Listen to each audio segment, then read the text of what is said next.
ሌሎቹ አሁን አንተ የምትዘረዝራቸው ሌሎቹም ምክንያቶች ከዚህ በኋላ የመጡ ናቸው። የመጀመሪያው ነገር የዙሃል ጣዖት ነው። ከሱ ጋር የሚገናኝ ነው። ግብፅ ሀገር ነው። ክሊዮፓትራ ያሰራችው ጣዖት ነው ዙሃል የሚባለው እና አባ እለእስክንድሮስ እስከሚመጣበት ጊዜ ድረስ የነበሩት ጳጳሶች ጠቅላላ ስለዚህ ጣዖት ምንም ሳይሉ ህዝቡም እያከበሩ ይህን ጣዖት ይኖሩ ነበር። በኋላ ላይ ግን አባ እለእስክንድሮስ መጥቶ እንግዲህ እስክንድሪያ ከተማ ሊቀ ጳጳስ ከሆነ በኋላ ማስረጃ አመዝረዝል ጥያቄ ለምን ያወራህ እንደሆነ አውቀዋለሁ። ማስረጃው ነው ታውቀዋለህ። ለምን እንድትስማማ ተፈለክ? ማስረጃው ነው አውቀዋለሁ። አውቀዋለሁ። ምን ለማለት እንደፈለክ ነው? አረ ተረጋጋ። ምን ለማለት እንደፈለክ ነው? ምን ለማለት እንደፈለክ አውቄያለሁ። ምን ለማለት እንደፈለክ አውቄያለሁ። ምንድነው ያወቀው? ማስረጃው ነው አውጣው። ምንድነው ያወቀው? እሺ አሁን ተረት ነው እያወራኝ ያለው። ተረት እንደዛ ከብሮ እንደዛ እንደያው ነበር። ተረት ነው እያወራኝ ያለው። በደም ሰምታችሁልኛላ 350 ሰዎች ተረት ነው እያወራ ያለው እያልኩ ነው። አሁን ደግምላለሁ። ተረት ነው። እሺ እያወራ ያለው አንተ ማለት ነው። ማስረጃ ምን አለው? በማስረጃ ወጣ። ማስረጃ ነው። ተረት ነው። አንተ እያወራ ያለው ተረት ነው እንዴ? ተረት ነው። በጣም ጥሩ። ቤተክርስቲያናችሁ እያንዳንዱን ቀን በዚህ ቀን እንደዚህ ሆነ ብላ የምትጽፈው ምን ላይ ነው? የወሩን ከ1 እስከ 30 ድረስ የቅዱሳኑን የመላእክቱን የጻድቃኑን ለምሳሌ ቅዱሳኑን በተመለከተ ሞታቸውን፣ ውልደታቸውን፣ መላእክቱን በተመለከተ ደግሞ መታሰቢያ በዓላቸውን እያንዳንዱን ዕለት ዘርዝራ ያስቀመጠችው ምን ላይ ነው? በገድላትና ታምራት በራሷ ማለት ነው። በራሷ መጽሐፍ እየነገርኩ መሰለኝ። መጽሐፍ ቅዱስ ላይ ገድልማ ያንዱን ቅዱስ ነው አይደል ያዘው። ለምሳሌ ገድለ ጊዮርጊስ ከሆነ የጊዮርጊስን ብቻ ነው እንጂ የሚነግረው የተክለ ሃይማኖትን ይነግራል እኮ። እያንዳንዱ የራሱ በየገድሉ እየተባልክ ነው አይደል?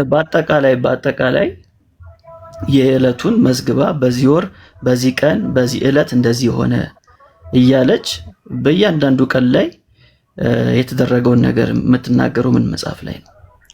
እሱ ስንክሳር ነው ሙሉ በሙሉ ማለት ነው። ግን እያንዳንዱ ነገር ባሉ የምናገኘው ለማያውቅ ሰው ቆያደም በቃ ስንክሳር መለስክልኝ ወዳጄ፣ መልሰዋል። ታችም እየጻፉልህ ነው ስንክሳር እያሉ። አላየሁትም። የት አለ የጻፉት? አለ ከታች ተጽፎልሃል። እሺ ማንበብ ይቻላል። የት አለ የጻፉልኝ? እሺ ለምበውና ለነገው ስንክሳር ነው የሚባለው። በጣም ማን ነው ዳግም የሚል ስንክሳር ብሎኛል። እሺ ስንክሳር ተረት ነው ወይንስ ታምነዋለህ? አምነዋለሁ። ስለህ ደግሞ ስህተት ያለበት ነገር አልቀበልም። ተረጋጋ።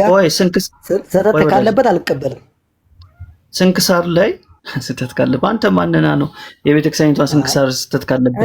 እኔ አንዱ ተነስቶ ጻፈውን ታደርግ በለኝ ወዳጄ። ስንክሳር ላይ ሰኔ 12 ቀን ምን አፕን አደረገ ነው የሚለው ወዳጄ። ሰኔ 12 ቀን ምን አፕን አደረገ ነው የሚለው? ምን ተከናወነ ነው የሚለው? በቃ ለማቀው ነገሩ በስርዓት ደምቄ ነው የማከብረው እየነገርኩ ይመስለኛል። ስለ ባህራን ነው ተባለ። በቃ አይደለም ላሳይ ነው። ዋናው ባል እሱ አይደለም። ዋናው ባል እሱ አይደለም። ዋናው ምክንያት እሱ አይደለም። አሁን ማስረጃ ላሳይ። ዋናው ይሄ ነው። አዳምጠኝ። ዋናው ይሄ ነው የሚል ማስረጃ አውጣ። ሚዩት አድርግ። በቃ ላሳይ ነው። እሺ አንዴ በትልቁ አድርጉኝ ኤርሚሻ። እሺ ቅድም ተረት ነው ያለኝን ላሳያችሁ። ተረት ያልኩት እኔ ይኸውልህ አሁን የሚያዘኝ ወዳጅ ሚዩት ተረት ነው ብለን ሰምተናል። 350 ሰው ሰምቷል። ደጋግመህ ነው ተረኛለሁ። አረ ሚዩት አድርግ እባክህ አንተ ሰው እንዴ! ደጋግሜ እኮ ጠየቁ።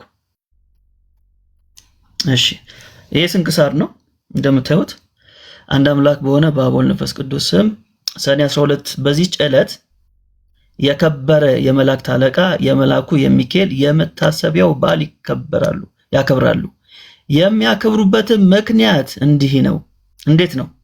እስክንድሪያ በምትባል ከተማ እክላው ባጥራ የተባለች ንግስት የንጉስ በጥሊሞስ ልጅ ዙሃል በሚባል ኮከብ ስም ያሰራችው ታላቅ ምኩራብ ነበርና በየዓመቱ ሰኔ በባት በ12 ቀን በዚህ ምኩራብ ህዝቡ ተሰብስበው ታላቅ በዓል ያደርጉ ነበር።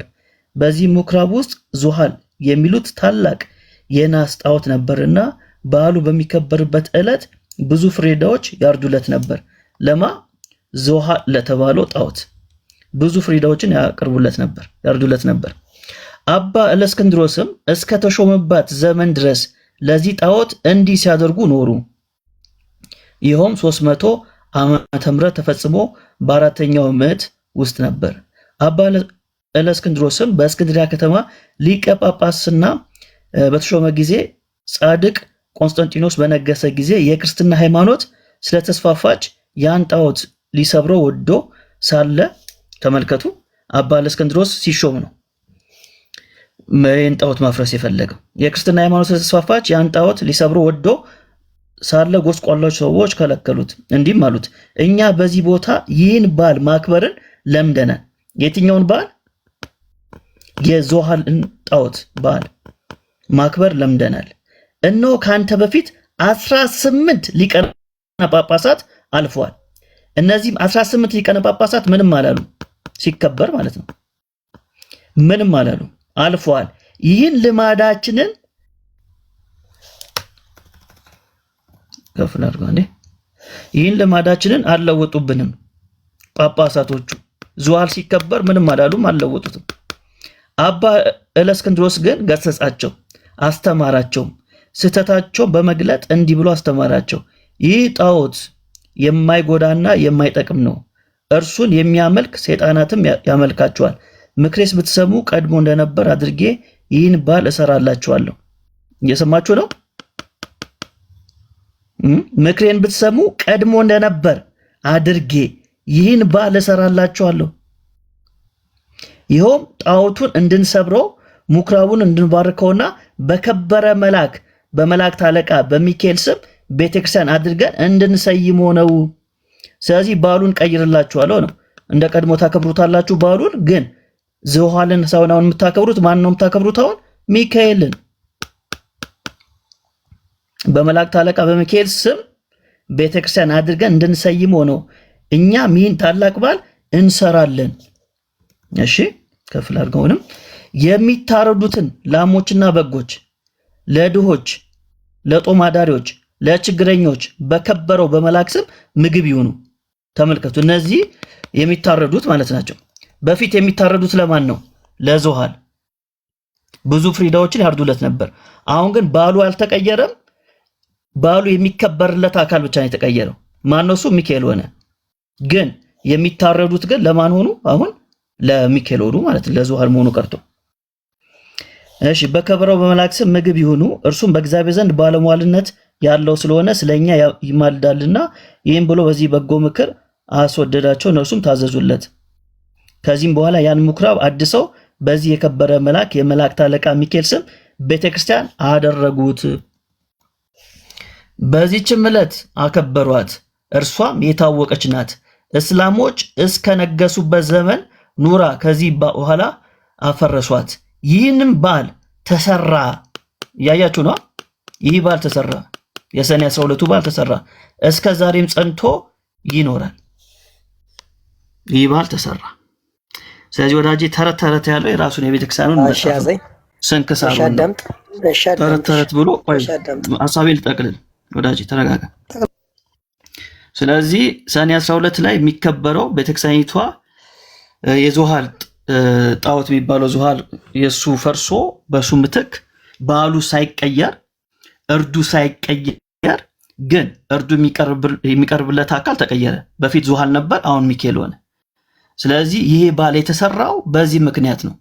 እስከ ዛሬም ድረስ ጸንቶ ይኖራል ብላ ቤተክርስቲያኒቷ ጽፋለች። ስለዚህ አሁን ተረት ተረት ነው ያልኩት፣ ይቅርታ በለን። እሺ ያዝልኛ ትምህርት እንደሆነ ምን ወድሚላ ደግሞ እኔ ላወራ አይደል? አንተ አይደል ላወራው? አዎ ቀጥል አልኩ። እንደዚህ ብለህ ቀጥል ነው ያልኩ እኮ። ቀጥል እኔ ላወራልህ አይደል እንዴ? አሁንም ደግሜ እነግርሃለሁ፣ በማስረጃ ያላወጣኸው ነገር ሁሉ ተረት ተረት ነው። አሁን ያወጣልኝ በማስረጃ ኦኬ፣ ትክክል አመኛለሁ። ይሄ ማስረጃው እየሰማኸኝ ነው? ይሄ ማስረጃው ምን አይነት ምስሰት የለበትም ሲጀመር ማለት ነው። ጣዖትን ወደ እግዚአብሔር ወደሚከብርበት መቀየር ብቱም በፍጹም ኃጢአት ነው ብዬ እዚህ ጋር ልይዝህም ኃጢአትም አይደለም። ተረት ተረት ያልከው ተሳስታል። ተረት ተረት እያልኩ ያለው ታለ ማስረጃ የምታወራው ሁሉ ተረት ተረት ነው። ቅድም ገና ታታንቦ እየነገርኩ ነበር ወዳጄ። ተረት ተረት ነው አልቀበልም ስለኛ ነበረ እየነገርኩ መሰለኝ እኮ ሚላ ተረት ተረት ነው። አሁንም እየነገርኩ ነው። አልቀበልም ብለኝ ወዳጄ። ተረት ተረት ነው አልቀበልም ብለኝ ነበር አይደል? ኧረ ፈፍነት በለኝ ተረዳ በእናትህ። ከአምስት ደቂቃ በፊት ብለኸኛል አላልከኝም? እየተረዳኝ ነው። አሁንም እኮ መሽካርኩ እየቸኮልክ እኮ ነው። አሁንም እኮ እየመጣሁ መሰለኝ። በቃ ይሄን ካመንክ ትልቅ ነገር ነው እኮ አዳምጥ። ተረት ተረት አሁንም አለማስረጃ ታታወጣ ባፍ የምታወራው ነገር ሁሉ ተረት ተረት ነው። አሁን ይኸውልህ ተረት ተረት አሁን ያረበከው ግን በማስረጃ ስላወጣ ነው ተረት ተረት አይደለም፣ ትክክል ነው እያልኩ ነው። ስለዚህ ሰኔ 12 መከበር የተጀመረው ለምንድን ነው? አዳምጥ እኮ አዳምጥ። ይኸውልህ የእጽዋትን ወደ እግዚአብሔር ወደሚከብርበት መለወጥ ኃጢአት አይደለም።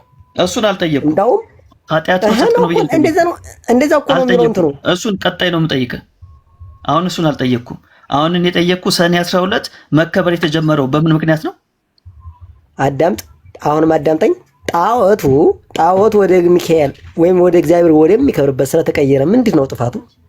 እሱን አልጠየቅኩም። ሰኔ 12 የጠየቀኝም ልንገርህ። የጠየቅኩን መልስልኝ ወዳጅ። በጣም የጠየቅኩን ብቻ መልስልኝ። እኛ ኢትዮጵያኖች እነሱ ጠይቃቸው። የጠየቅኩን መልስልኝ። አዳምጥ። አሁንም አልካርኩም። ሚዩት እንዳታደርገኝ። አሁንም አልካርኩም። ትልቅ በዓል ምን ለምናከብረው አሁንም አዳምጥሽ ሚላ። አሁንም እየካርኩ አይደለም። አሁንም እንደው ለኔ የምክር ሰው ወይም የምሳደብ ሰው ምናምን አይደለሁም። አዳምጠኝ። አሁንም እያከበርን ያለነው እኛ ኢትዮጵያውያኖች በትልቅ በዓል ብለን እያከበርን ያለነውን ከሞት ወደ ህይወት የቀየረውን የባራንን በዓል ነው እያከበርን ያለው። ባራንን ስላዳ ነው በዓሉ የተሰራው በምን ምክንያት ነው የሚለው ስንክሳር። በቃ በትልቅ በዓል እያከበርን ያለነው እኛ ስለ ባራን ነው ተሰራ የሚለው ስንክሳር ላይ ስለምንድን ነው የተጻፈው ወዳጄ? እኮ እየተነገረህ ነው መሰለኝ። ያ ነገር ይሰራል እኮ ያን እንዲያውም በጣም የሚከብድ ይሰራ ሳይሆን ኦልሬዲ እኮ ተሰርቷል። የተሰራው ግን የሰኔ 12 በዓል የተሰራው በዙሃል ምክንያት ነው፣ በባህራን ምክንያት አይደለም ነው የምትለኝ ከሆነ ማስረጃ አምጣ። ዋናው ምክንያት እሱ ነው የምትለኝ ከሆነ ማስረጃ አምጣ። እኛ አይደለ ማስረጃ አሁን ያነበብክልኝም ትክክል ነው እያልኩ ነው። ያነበብክልኝ ትክክል ነው፣ ግን እኛ እያከበርን በቃ ባህራን ነው፣ ሌላ የለም። ባህራን ነው። ማስረጃ ክፈትና ሳይ። ስለ ባህራን ነው፣ ሌላ ነገር የለም። በቃ ማስረጃ ክፈትና ሳይ። ምንድነው ማስረጃው? ተጨም ከፍተ ሰኔ 12 የምናከብርበት ምክንያት ዋናው የተጀመረበት ምክንያት በባህራን ነው። የተጀመረበትን እኮ በፊት የተጀመረበትን እኮ አመጣህ እኮ አሁን ማስረጃ ወዳጅ። ስለዚህ ሰኔ 12 የተጀመረው በዙሃል ጣዖት ምክንያት ነው። በዚህ እንስማማ እኮ ይጀመር እየነገርኩህ ነው። ይጀመር አሁን ይጀመር ሳይሆን የተጀመረው በዚህ ነው። ሐሳብን በጣም በድንቅ ነገር ደግሞ የሚገርም ነገር ምንድነው? ተቀይሯል። በጣም ደስ አይልም? ጣዖቱ ወደ ሚካኤል የጠየቅኩ ላይ ብቻ ፎከስ አድርጎታል። አረ ምን አናደደህ? አልተናደድኩም። እየጠየቅኩ ነው ያለሁት። አረ ተናደድክ ማለት ጣዖት ወደ እግዚአብሔር ወደሚከብርበት ሰው እየሰማ ነው። በጣም ደም ለበስክ እግዚአብሔር። እሺ አየህ፣ ምንም ማውራት ለጠየቁ ጥያቄ እየመለስክ አይደለም። አሁንም ለመጨረሻ ጊዜ ልጠይቅ። እዚህ ጋር ጥፋት ካለኝ አረመኝ ወዳጄ። ስማኝ፣ መጨቃጨቅ ነው ታታደርግ። ጭቅጭቅ አይደለም ጥፋት እንደሌለበት እኮ እየነገርኩህ መሰለኝ። ሁሉ ወዳጄ ስማኝና ከዛ ትመልሳለህ። ለመጨረሻ ጊዜ ልጠይቅ። ሰኔ 12 መከበር የተጀመረው በዓሉ መከበር የተጀመረው በዙሃል ምክንያት ነው ወይንስ በባህራን ምክንያት? አጭር መልስ ስጠኝ። አነበብከው እኮ አይደል? ግን ድንቅ የሚያደርገው ነገር ወደ ቅዱስ ሚካኤል ተቀይሯል። እኔ ስለ ድንቅ አልጠየቅኩም። ምንድነው ድንቅ የሚያደርገው አላልኩም። አጭር መልስ ስጠኝ። በማን ምክንያት ነው? እሱም ብቻ ስጠኝ። እንዴ ኪነ ጥበብ መጽሐፋችሁ ላይ የተጻፈውን መልሰ መናገር ያቅታል። ቅድም እኮ ሲያወራ ስንክሳሩን ሳይገልጥ ተረት ነው የምታወራው፣ ያለ መረጃ ነው የምታወራው። ተረትህን አቁም፣ ተረትህን አልሰማም፣ ሜሎስ ተረት እያወራ ነው እያልከው ነበር እኮ መጽሐፉን ሳይገልጠው ማለት ነው። ያለ መረጃ ስለምታወራ ተረት ነው መረጃ አምጣ እያልከው ስትል ነበር። ታገሰኝ ብሎ አለህ። ታገሰ። መጽሐፉን አወጣልህ። ቆይ ኪነ ጥበብ መጽሐፉን አወጣልህ። የወርሃ ሰኔ 12 ዓመታዊ ክብረ በዓል የሚከበርበት ዋነኛው ሪዝን አንተ ባህራን ነው ብለህ አልክ። ስንክሳራችሁ ደግሞ አይ አይደለም ዙሃል የሚባል ጣዖት በእስክንድሪያ ከተማ ይከበር እንደነበረ የራሴ የቤተክርስቲያኒቱ መጽሐፍ ስንክሳር ላይ የተጻፈውን አሳየህ። ስለዚህ በዓሉ መከበር የጀመረበት የሰኔ 12 መከበር የጀመረበት አንተ ባህራን ነው ብለህ የምትሟገት ከሆነ መረጃውን አቅርብ ነው ያለ። እሱ ዙሃል የሚባለው ጣዖት የሚከበርበት ቀን እንደሆነና ያንን ደግሞ በመጽሐፈ ስንክሳር ላይ ተጽፎ እንደተገኘ አሳየ ማለት ነው። እና ለምን ትጨቃጨቃላችሁ? ተማምናችሁ ማውራት ነው ያለብህ። መቀጠል ትችላለህ። ሜላ ሲመልስ እኮ እሺ፣ እዝዝጋ የለም መሰለኝ አውራ አንተ ሞርት ኦኬ። አይ ችግር የለም እኛ ጨርሰናል። ሜላ ሲመልስ መሰለ እዝጋ ስለዛ ይከበራል አይከበርም በሚለው ነገር አንደኛ የተጀመረበት መንገድ ያነበበው አይደለ? ስለዚህ እኮ ምን ነበር የተጀመረበት? ሰኔ 12 የቅዱስ ሚካኤል በዓል ብለው የተባለው በዓሉ ራሱ ስለተጀመረ ጉዳይ ነው የሚያገባኝ ጉዳይ የለም። እኔ ስለተቀየረው ነው እንጂ እንዴት ነው የማያገባ? የቤተክርስቲያኒቱ መጽሐፍ ስንክሳርን አውጥተን አንብበንልህ ለምንድን ነው የምትከዳው? እኮ ስለተቀይሯል። በቃ ጣዖቱ ወደ እግዚአብሔር ወደሚከብርበት ወደ እግዚአብሔር ቤት ተውኗል። በቃ ስለዚህ በሰኔ 12 ቀን ዓመታዊ በዓሉ የሚካኤል ተብሎ ከመቀየሩ በፊት ምን ነበረ ሲከበርበት የነበረው? ስለሱ ጨዋታ ያገባኝም እኔ በቃ እኔ ላስተምራችሁ ብሎ ተናግሯቸዋል። ስለዚህ ስለዛ ጨዋታ ያገባኝም እኔ ቤተክርስቲያን እኮ ነች የጻፈችው። እነሱ ሰዎችን ጠይቃቸው እኔ ያገባኝ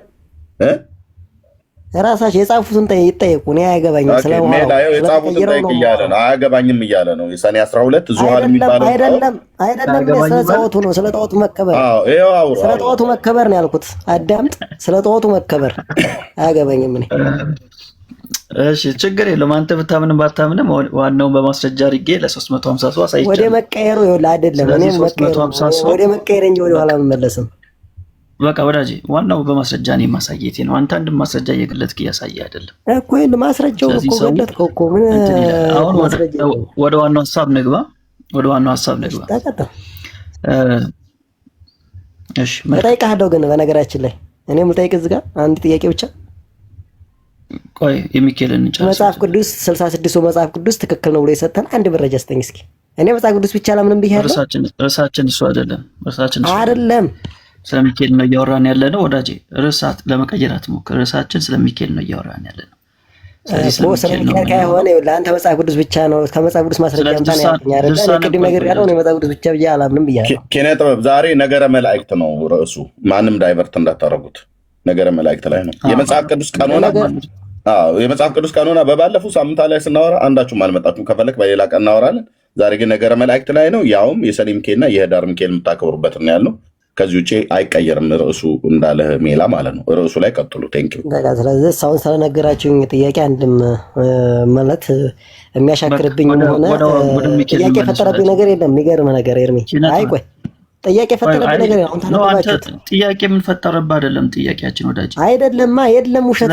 አሁን ለምሳሌ ስለተቀየረ የተናደድከው አይደለም? የለም ወዳጅ፣ ማንም የተናደደ የለም። አሁን ስማኝ፣ ለመረበሽ አትሞክር።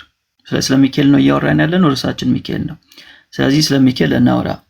ሚካኤል ነፍሳትን ከሲኦል ያወጣል፣ ወደ ገነት ከሲኦል አውጥቶ ወደ ገነት ያስገባል። እኔ በጣም የሚገርመኝ ነገር ያወጣል አይወጣም አትበለኝ እልሃለሁ። እንዴ አንተ ለመመለስ ትችላለህ። ስለዚህ እኔ ልጠይቅሃለሁ። ስለዚህ ወደ ጥያቄ ተመልስልኝ። እኔም ጥያቄ እጠይቅሃለሁ፣ አንተ መልስልኝ። አንተ እሺ ከሲኦል ነፍሳትን ያወጣል። ስለ ነገረ ማርያም አይደል? ስለ ነገረ ማርያም ነው አይደል እያናገርከኝ ያለው ማለት ይቅርታ። ኧረ እባክህ ወደ መልሱ ገባለን። በግድ እኮ ያስገባ የለም ፈልገን የገባው እኮ። ስለዚህ እኔም እጠይቅሃለሁ እያልኩ የምትመልስ ከሆነ ሚካኤል ነፍሳትን ከሲኦል ያስወጣል ወይንስ አያስወጣም እኮ። እኔም እጠይቅሃለሁ። ትስማማለህ? መመለስ ትችላለህ ወዳጄ። ተስማማለህ ወይ እኮ? ተስማማለህ? እኔም እጠይቅሃለሁ። ተስማማለህ ወይ? ጥያቄ በጥያቄው በሰዓት እናያዝ። እየጠየቅኩ ነው። የምትመልስ እኮ ተስማማለህ? ጥያቄያችን ካልሆነ ከሌላ ኦርቶዶክስ ጋር እንቀጥላለን።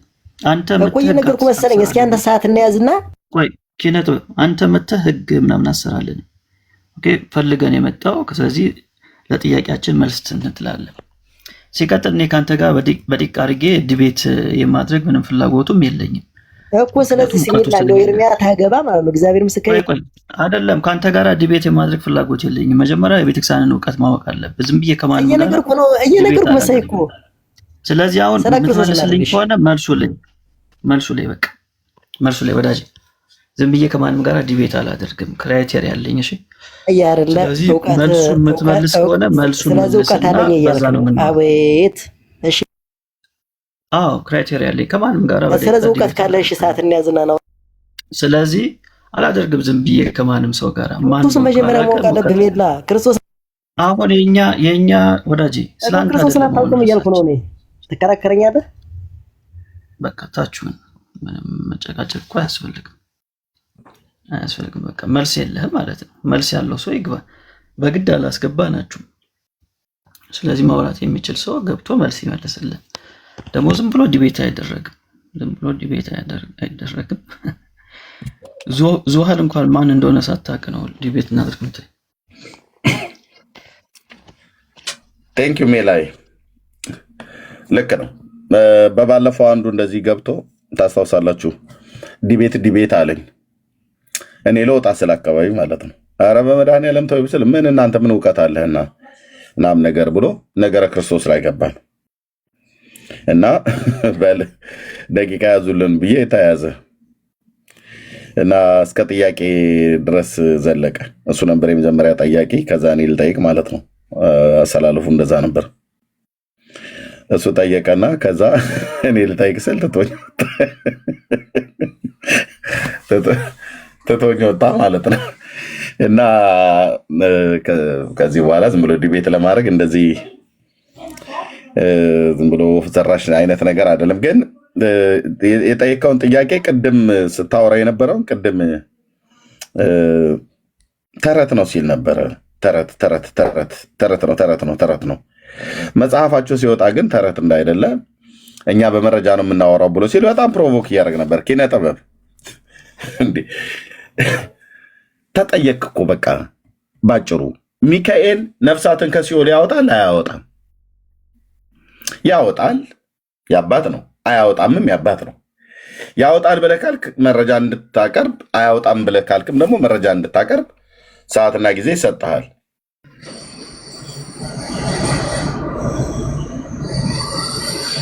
ይዛ ነው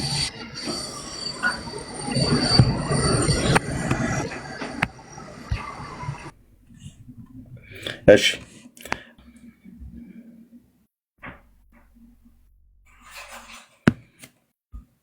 ኦርቶዶክስ ራሷን በራሷ የምታጋልጠው። እንኳን ለዙሃል በዓል ክብረ በዓል አደረሳችሁ ነው መባል ያለበት። ነው ታውት ግድ ለሚሳደብ ተዋቸው። የሚሳደቡ ሰዎችን ተዋቸው።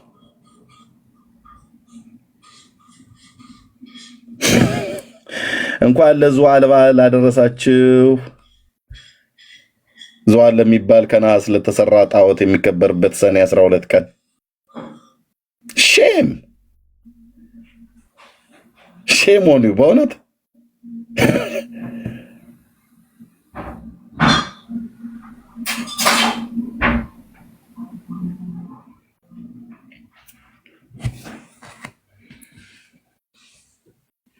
ግቧ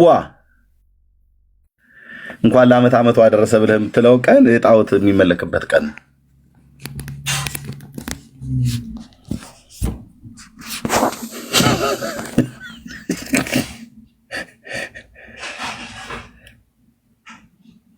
እስኪ ተንቀሳቀሱ ኦርቶዶክሳውያን ወገኖቼ። በእውነት ዳቦን እኮ በልታችሁ አልጨረሳችሁም። ጠላውን ጠጥታ አልጨረስክም። ኑ ግቡ። በእስክንድሪያ ከተማ ላይ ጳጳሳችሁ ጣዖቱን ወደ ሚካኤል በዓል ቀይሮ ለዓመታዊው በሰኔ 12 ቀን ለሚውለው ከነሐስ ለተሰራው ጣዖት የማክበር የበዓል ቀን እንኳን አደረሳችሁ ኦርቶዶክሳውያን ወገኖች። መጽሐፋችሁን የሚለው ስንክሳሩንም ገድሉንም መልኩንም እንገልጥልሃለን።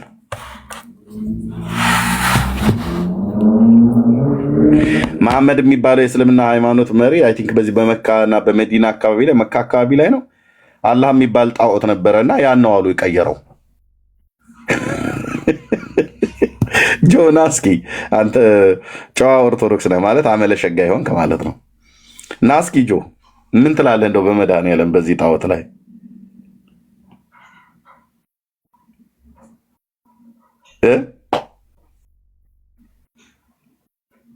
ናግባ ሀብቶም አላችሁ እኮ ኦርቶዶክሳውያን እኮ አላችሁ።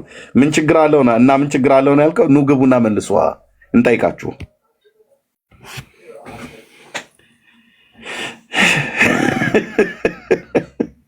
ኑ መልሱ ካለ ኑ መልሱ። ምን ችግር አለው? አይደለም ገብታችሁ መልሱ። ቤቱ ክፍት ነው።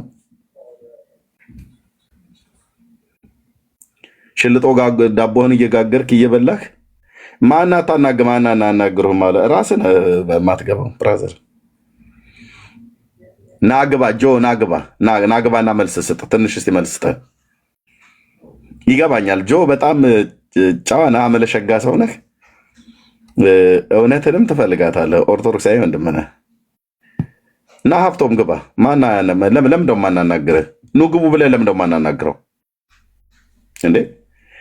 በዚህ ቤት እንደዚህ የሚባል ነገር የለ። እኔ ስርዓት የሌላቸው ሰዎችን እንጂ የማወርደው ለምንድነው? ቤት ከፍቼ ኑ ግቡ ብዬ ሰውን ማላናግረው ለምንድነው? እናናግራለን እና ከዛ ይልቅ ገብቶ ማውራት ትችላላችሁ። ደቂቃ ይሰጣችኋል ከፈለጋችሁ ሀሳባችሁን በደንብ እንድትገልጡ። ኦፕን ልናደርገው እንችላለን። ደቂቃውም ላይ ያዝ ይችላል። 2-3 ደቂቃም ላታወሩ ትችላላችሁ። ኦፕን አድርገን ግን ማውራት ትችላላችሁ። ሀብቶ እንኳን ደህና መጣ አድርገን። ሰላም ነህ? እንዴት ነህ? ደህና ነኝ እግዚአብሔር ይመስገን። መልካም ዌልካም። እኛ ኦርቶዶክሳዊ መሆንህን እናውቃለን፣ ግን እዚህ ለሚሰሙ ሰዎች ምናልባት ሌላ ሰው አስገብተው ነው ብለው እንዳይሉ ኦርቶዶክሳዊ መሆንህን ንገርና ከሜላ ጋር ቀጥሉ። ችግር የለውም። ኦርቶዶክስ ነኝ። ቴንክ ዩ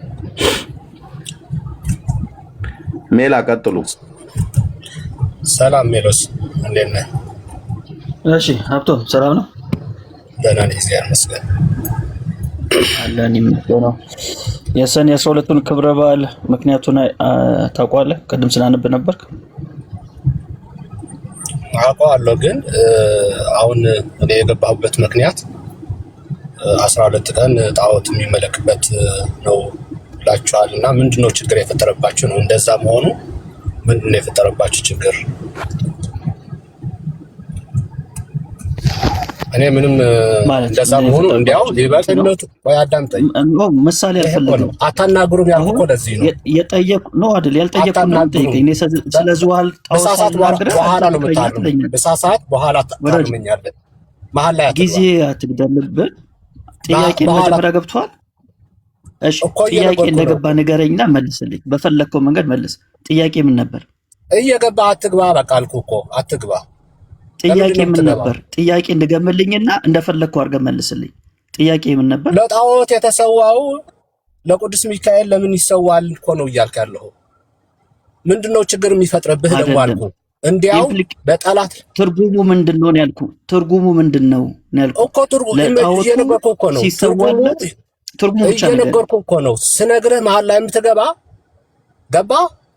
ሐሳቡ የሚያሳምን ስለሆነ ነው መሀል የምትገባብኝ። አሳማኝ ሐሳብ ስለሆነብህ መሀል ላይ ገብተህ ሌላ ሰው እንዳይማር ሌላ ምሳሌ እንድትነግረኝ ያፈልኩኝ ነው። እዚሁ ላይ ስታክ አድርገህ እዚሁ ላይ የፈለኩት ምሳሌ መጠቀም ይችላል። አሳማኝ ከሆነ ሪጀክት ታደርገዋለህ። ምሳሌው የማይሰራ ከሆነ በራስ ሰዓት ነው ሪጀክት የምታደርገው። በራስ ሰዓት ማለት ነው። በኔ ሰዓት አይደለም። በኔ ሰዓት አይደለም። በራስ ሰዓት ነው። ሀብቶም ምሳሌ አልጠየቅኩም ወዳጄ። ምሳሌ አልጠየቅኩም። ምሳሌ ብጠይቅ ኖሮ ጥሩ ምሳሌ እኔ ማስረዳት እኮ ነው። ለምን ሆነ ለሚለው ማስረጃ አንተን ለማስረዳት የፈለኩት መጠቀም ይችላልኝ። ለምንድን ነው አሁን አንተ መሀል ላይ የምትገባ? እኔ ስገባ አታናግሩኝም አልኩህ እኮ። ለዚህ እኮ ነው አታናግሩም።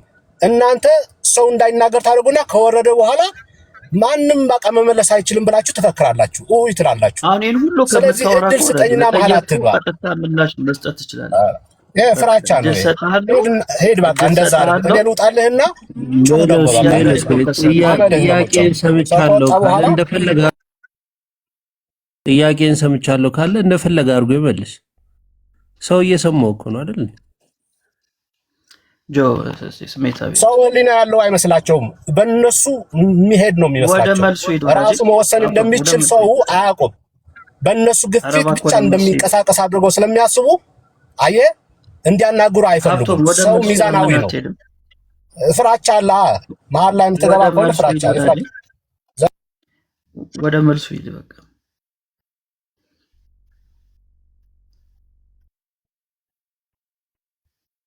ለምን አወረድካቸው? ማንም ያስወረዳቸው የለም። ራሳቸው ናቸው የወረዱት። ሁለቱንም እያየሁ ነው። ራሳቸው ወረዱ። ብራዘር አትዋሽሽ። መደማመጥ አይሻልም እኮ ራሳቸው ናቸው የወረዱት። አትዋሽ። እዚህ ቁጭ ብለህ ነው የምልህ። እኔ እያየሁ ነው። አይሆን እኔ ቁጭ ብዬ ታዘቢ እኮ እያወራሁ ነው ማለት በመደማመጥ ሚዩት አድርገው ፕሊስ። አትዋሽ ነው ያልኩህ። በመጀመሪያ አታውራ አልተባልክም። አትዋሽ። እኛ አላስወረድናቸውም። አትዋሽ ነው። ኪነ ጥበብ እየሰማኝ ነው። እኛ አላስወረድናቸውም። ሁለታቸው አትናገር አልተባልክም። አትዋሽ ግን ለምን አወረዳችኋቸው ብለህ አትበል። እራሳቸው ናቸው ያወረዱት ማለት። ሰው ለምሳሌ ሰው በተረዳው ልክ ነው አይደል የሚገልጸው መጽሐፍን ወይም ደግሞ የጻፈን ነገር ሰው በተረዳው ልክ ነው ሊገልጽ የሚችለውና ሊግለጽልህ ካለ አንድ ሰው እሺ በምን አይነት መንገድ ተረዳሁ ብለህ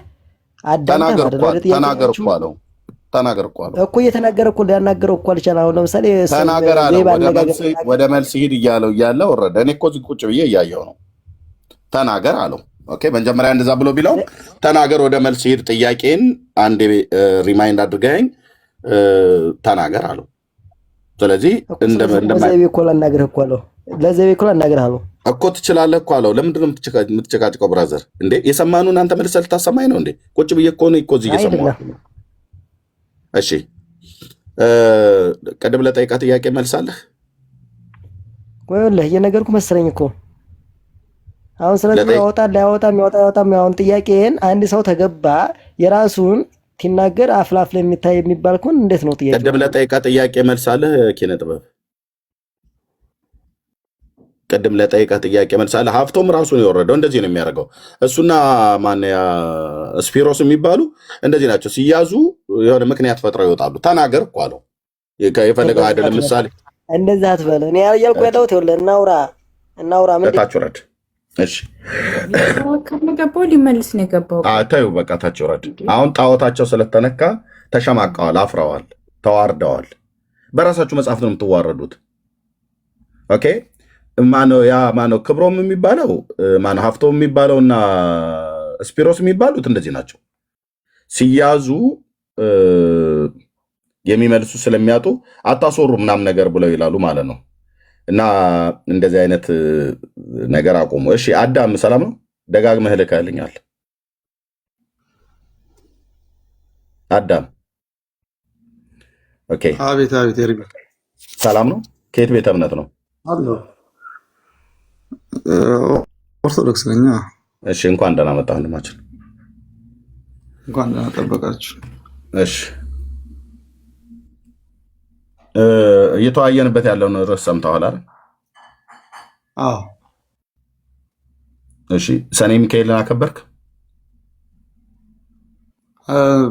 በአጋጣሚ ብቻ ክርስቲያን የምኖር ስራ ነበርኩኝ። ከስራ ገባሁ፣ ግን ቲክቶክ ላይ አየሁ ሚካኤል ወዳጄ ብዬ ደስ አለኝ። ህዝብ ወጥቶ አክብሮ ምናምን ደስታውን ገልጾ እምነቱን ገልጾ ሲወጣ በቲክቶክ ደስ ብሎኝ ያው ቁጭ ብዬ ቤቴ አሁን በአካል ባትሄድም አንድ ቢራ ከፍቼ ቁጭ ብያለሁ። ኦኬ በአካል ባትሄድም ያው እያከበርክ ነው ማለት ነው። ውስጤ ያው የህዝቡን ደስታ ስላየው ምናምን ልጅ ሞኜ ነገሩ ላይ ማርያም ቤተክርስቲያን አካባቢ ነው ያደኩት። ሚካኤል የለም እኛ አካባቢ። እንደ ድል ሆኖ አርሲ ነው የተወለድኩት። የሚገርመው ሚካኤል ቤተክርስቲያን ሄጄ አላውቅም። ማርያምና ስላሴዎች ቤተክርስቲያን ሄድኩት። እሺ ችግር የለውም።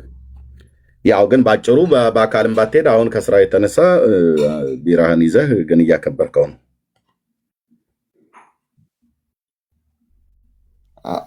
ከሱ ማክበር ጋር አይገናኝም። ግን ያው አይቻል ቲክቶክ ላይ ሰው እንዳከበረው ለማለት ነው። ግን በማክበሩ ታምናለህ አይደል? አንተም ከስራ ሁኔታ የተነሳ ነው እንጂ ያልሄድከው ብትሄድ ደስ ይልህ ነበር አይደል? አዎ ብሄድ እንደ ኦርቶዶክስ እና ብሄድ ደስ ይለኛል። ሰዎች የተሰባሰቡበት ቦታ ብሄድ ደስ ይላል። ሰዎች ደስታቸውን እምነታቸውን ሲገልጹ ማየት ምናምን ደስ ይለኛል። ሰኔ ሚካኤል ሰኔ 12 ሚካኤል ምን የሆነበት ቀን ነው? እንግዲህ ብዙ ነው፣ ድርብርብ በዓል ነው ነው ይኸው እንደሰማሁት አፎሚያን ያዳነበት ምናምን ብዙ ነገር አለው። ያው በኦርቶዶክሳዊ አንድ አባት ሲያስተምሩ ያዩ የሰማሁት ምንድን ነው እኛ መጽሐፍ ቅዱሳውያንን እንጂ መጽሐፍ ቅዱስ ብቻ ምንል አይደለንም። ምክንያቱም መሰረታዊ ትውፊት ነው መነሻችን። ትውፊት ማለት መጽሐፍ ቅዱስ ራሱ ያገኘነው በትውፊት ውስጥ ነው እንጂ እኛ እንደ ቁርአን ከሰማይ ወረደ የምንል ወይ ደግሞ በ19 ክፍለ ዘመን የመጣ የማርቲን ሉተር አስተምሮ መጽሐፍ ቅዱስ ብቻ ብሎ የሚለጠፍ ስላልሆን መጽሐፍ ቅዱስ መሰረት ስላለው መነሻው ምንድነው? ትውፊት ሐዋርያቶች በቃል ያስተማሩት አለ። ያኔ የማርያም ወንጌል የገብርኤል ወንጌል የሚባል ነበረ። እና አትናቴዎስ ለይተውት ያመጡት መጽሐፍ ቅዱስ በአባቶች የተመሰረተ መጽሐፍ ቅዱስ ማለት ከቤተክርስቲያን በታች ከአባቶችን በታች ነው። ለምን? ትውፊት ነው የሚቀድመው። ትውፊት ነው መጽሐፍ ቅዱስን የወለደው ብለን ስለምናምን ብዙ ጊዜ እንደ ፕሮቴስታንት ቁንጽልና ከመሀል ጀምረን የምንዘል ስላልሆነ በዛ መንገድ ነው የማስበው። እንደ ፕሮቴስታንቱ ማትዘሉ ስለሆናችሁ እናንተ ተረጋግታችሁ ቁንጽል አይደለም፣ መሀል ላይ ቆመን ወገብ ላይ ቆመን። ፕሮቴስታንቱ ያው መጽሐፍ ቅዱስ ብቻ ስለሚል የአምላክ ቃል ብቻ ስለሚል መጽሐፍ ቅዱስ ብቻ ሳይሆን ነው መጽሐፍ ቅዱስ ብቻ አይደለም የሚለው ሲጀር መጽሐፍ ቅዱስ ብቻ የሚለው ቃል ራሱ በምናውቀው ደረጃ መጽሐፍ ቅዱስ ብቻ የሚለው የትኛውም ጉባኤ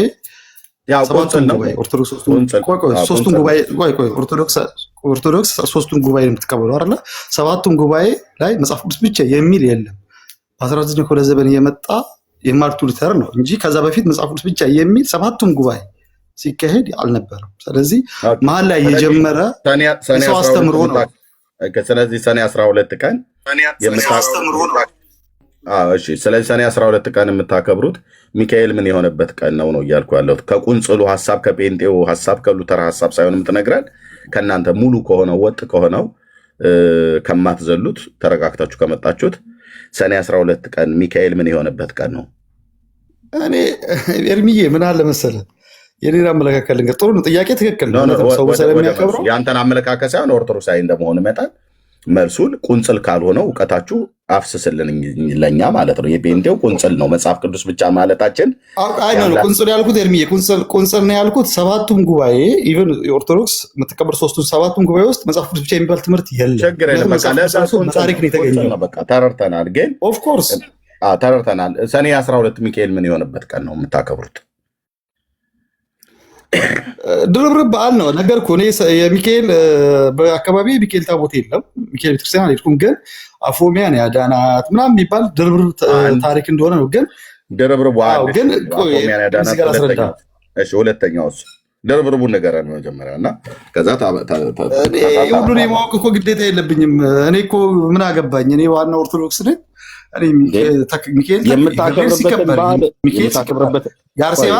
የአርሴማም ሲከበር የማርያምም ሲከበር የዮሐንስም የነኝ ሁሉ ታሪክ እኔ የሚይዘው ሰው ነኝ። በቃ እግዚአብሔር በራሱ ያድለኛል። ግዴታ የለብኝም። እኔ እንደዚህ እውቀት የሚካኤልን የገብርኤልን የማርያምን የአርሴማንን የምናምንን የምናምን የኢየሱስን ይህን ሁሉ ብራዘር እኔ እኮ በሄዳ ልጅ ልጅ ገበሬ እርሻ እያረስኩኝ ኑሮ የኖርኩ ሰው ነኝ። የነኝን ሁሉ ታሪክ የሚይዝበት ጉዳይ የለኝም። ይህን አላያስክም ብሎ የሚኮነኝ አምላክ ታለ ደግሞ የራሱ ጉዳይ። ድርብርብ በዓል ነው ብለህ እኮ ታዲያ አዳም ወንድማችን ድርብርብ የሰማሁት አንተ ቆይ መጽሐፍ ሁሉ ሲያወራ ከእናትህ ማፀን ስትወጣ እኮ ኤርሚዬ እናትህ ወለደች። ከዛ የተወራውን እየሰማ እያደግ ከዛ መኖቀይ ከዛ ስዊዘርላንድ ሄድ ከዛ እግዚአብሔር ይመስገን ልጆች ወለድክ። በቃ ኑሮ ነው አይደል የሚያስተምርክ። ከዛ ደግሞ መንጃ ፈቃድ ከዛ ደግሞ እዚህ ቲክቶክ መጣ እያስተማርከን ነው። በቃ ህይወት እየመራች እኮ እየሄድክ ነው አይደል ኤርሚዬ። ከዛ ደግሞ ነገ ትልቅ ደረጃ ትደርሳለህ። ከዛ ኤርሚ ነገ ያረጃል፣ ደስ የሚል ሰው ይሆናል። በቃ ህይወት በሚቀጥል መንገድ ነው የምትቀጥለው። እንደ ሃይማኖትስ ግን ምንኛ ክርክር ነው። እንደ ሃይማኖት ኦርቶዶክሳዊ መሆንን ኦርቶዶክስ ሃይማኖትን የተከተልካት በእውቀት ነው ወይ ብዬ ብጠይቅም እንደው ብለህ የምትለው? እኔ በቃ ዝም ብሎ ኦርቶዶክስ መሆኔ ነው የምፈልገው። እውነት ለመናገር ጥሩ ጥያቄ ጠየቅኝ። በነገራችን ላይ ሙስሊሙም ጴንጤውም ያው ይወለዳል፣ ከየትም ይወለድ። ከዛ ቤተሰቡ ሌላውን ተወው። አንተ ኦርቶዶክስ እምነት ተከታይነትህን የያዝከው ገብቶ ነው ወይ አምነህ ነው ወይ ተረድተህ ነው ወይ ብዬ ብልህ ምን ትለኛለህ? ምን አባቴ ይገባኛል። እኔማ ይኸውልህ የማውቀው ነገር የለም። ኖርኩ። ከዛ በኋላ ኦርቶዶክስ ነኝ አልኩኝ። ጴንጤዎች መጡ ሰበኩኝ። ኦኬ ትክክል ነው አልኩኝ። ከዛ ውጭ ሀገር መጣሁ። እድሜ ለቲክቶክ ስትከራከሩ ስሰማ እምነቴም ምን እንደሆነ ጴንጤ ምን ኦርቶዶክስ ሙስሊም በይሄ በቲክቶክ ነው። ከዛ በኋላ መጽሐፍ ቅዱስ ማንበብ ስጀምር መጽሐፍ ቅዱስ ራሱ አስጠላኝ። ከዛ ይህን ሁሉ ዚቢዛንኬማ እኔ አይገባኝም ብዬ ታውኩት። መጽሐፍ ቅዱስን ገዝቼ እንደምናንተ ስታወሩ ሰምቼ እስቲ እንደ ሰው ለአንብብ ብዬ መጽሐፍ ቅዱስ ገዛው። ይሄ ዝባዝንኬ አይገባኝም አልክ አይደል? መጽሐፍ ቅዱስ ሊገባኝ አልቻለም መጽሐፍ ቅዱስ ራሱ። ከዛ አስቀመጥኩትና አይኔ እግዚአብሔር ነፍሴን ተቀበል፣ መቼም አንተ የፈጠርከውን ነፍስ በእውቀት እግዚአብሔር አይገኝም በየዋህነት ነው ሲባል ሲያስተምሩ ድሮ ልጅ ሆኜ ይሰማል። እግዚአብሔር በየዋህነት ነው። አብርሃም እኮ በእውቀቱ አይደለም እግዚአብሔር ከበረሃ የጠራው ተብዬ በየዋህነት እየኖርኩ ነው። ጥፋቱ እንግዲህ እኔ ጋር ተሆነ ነው ያላቀ። ስለዚህ ሰኔ 12 በምን ምክንያት እንደሚከበር አታውቅም። ድርብርብ ነው አልከኝ እንጂ አፎሚያን ብቻ ነው ይከበር አይከበር እኔ ቢከበርም ችግር የለብኝም ባይከበርም ችግር የለብኝም። እኔ ሚካኤል አሁን ለምሳሌ ሚካኤል እኔ ታቦቴ አይደለም አይደለ?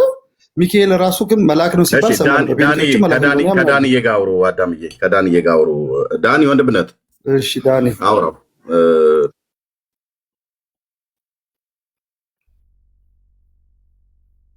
ዳኒ ስራ ላይ ነህ እንዴ? ዳኒ የቢዚ ነህ? እሺ ሜላይ አንዴ እመጣለሁ። አውራው አዳም። እሺ አዳም እንዴት ነህ? ደህና ነው። የሚሉስ አያለሁ ብዙ ጊዜ። የሚገርመው ነገር ብዙ መወድ ሰው አይደለም፣ ግን ዛሬ ከአንተ ጋር ሳናወራው ደስ ይለኛል። ያው ኦርቶዶክስ አይደለም እውነቱን መናገር አለብን፣ ግን ከእውቀት አይደለም። ግን ያው ሴረኛ እንደሆንክ እንዲሁ በመንፈሴ ይነግረኛል። ይነግራል። መንፈስ ጥሩ ነው። እኔ ደግሞ ወዳለሁ። የተቀበልኩት መንፈስ የፍቅር ስለሆነ ይሁዳም እኮ ወዳለሁ ብሎ ነው የሸጠው ክርስቶስን። አታውቀውም? ይሁዳ ወዳለሁ ብሎ እኮ ነው ስሙ የሸጠው አይደል? ኦኬ። አዎ ሰው ወዳለ የሚጫለው ነው። እሺ ቀጥል እስቲ እናወራ። ኤኒዌይስ አፎሚያ ስትል ነበር አይደል? አፎሚያ ብለህ ነበር። አዎ ያው ሲባል አላነበብኩም፣ ሲባል ሰምቻለሁ። አፎሚያ ሲባል እንጂ ታሪኩን አታውቅም። አዎ ግን ቆይ ሚካኤል አያድንም ነው አሁን። እኔ ቆይ በአያድን ለራሱ ጉዳይ ነው ሚካኤል። ቆይ አሁን አዳን አላደነ ከሚካኤል ጋር ምን ያገናኛል? እኔ እኮ አንድ የማይገባኝ ነገር አንድ ነገር አለ። ሚካኤል ፍቅር ኦፍ ኮርስ ኦኬ። ለምን መሰለህ? ሚካኤል መልአክ ነው አይደለ?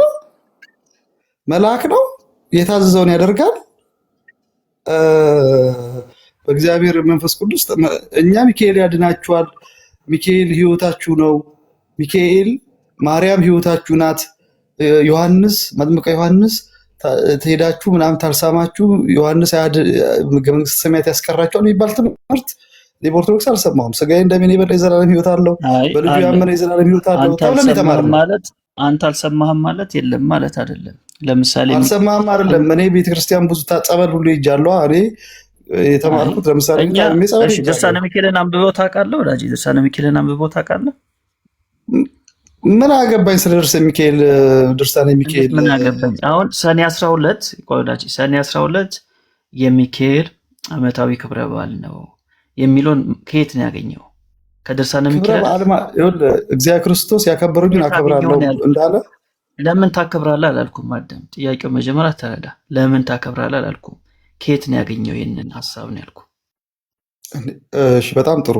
ይኸውልህ ቅድም መነሻና ሚሉት እንደሚመጀመር መነሻ ብያለሁ። እኛ መጽሐፍ ቅዱሳውያን ነን እንጂ መጽሐፍ ቅዱስ ብቻ አይደለም፣ መጽሐፍ ቅዱስ ብቻ ብለን ምናምን አይደለም። ያ ማለት መጽሐፍ ቅዱስ ራሱ ከትውፊት በታች ነው ብለን ከቤተክርስቲያን በታች ነው ብለን ታመንን።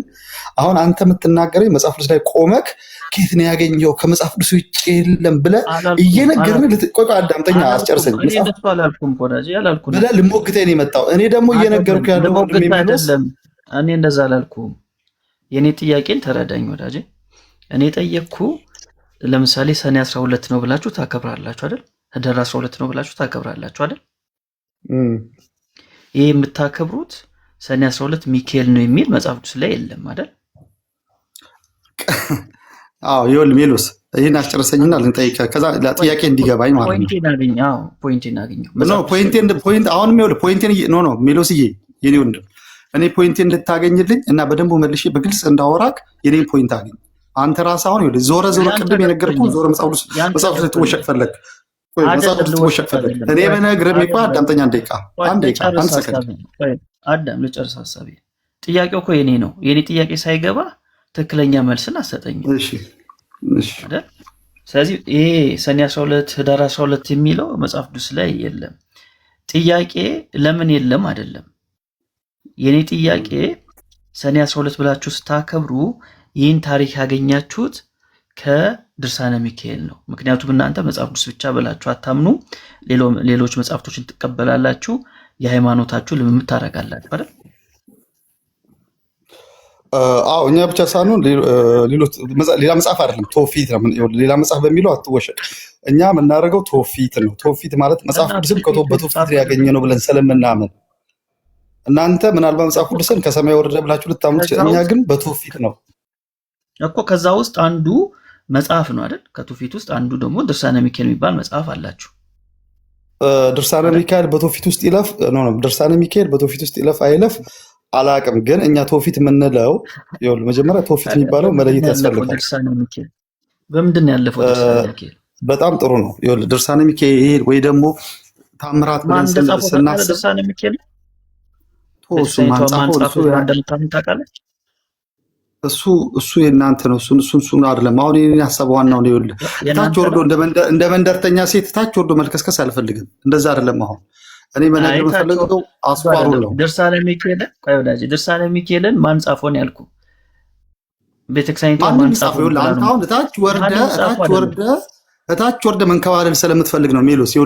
አንተ እኮ ሜሎስ ታውቃለህ እኮ በደንብ ታውቃለህ፣ ግን እታች ወርደ መንደባለል ትፈልጋለህ። ችግሩ እሱ ነው። እኔ ልንገርህ አትንገረኝ፣ ምን ያደርግልኛል? አትንገረኝ፣ ምን ያደርግልኛል? ቆይ ተረጋጋ፣ እነግርሃለሁ። በደንብ አድርጌ ነው የምነግርህ።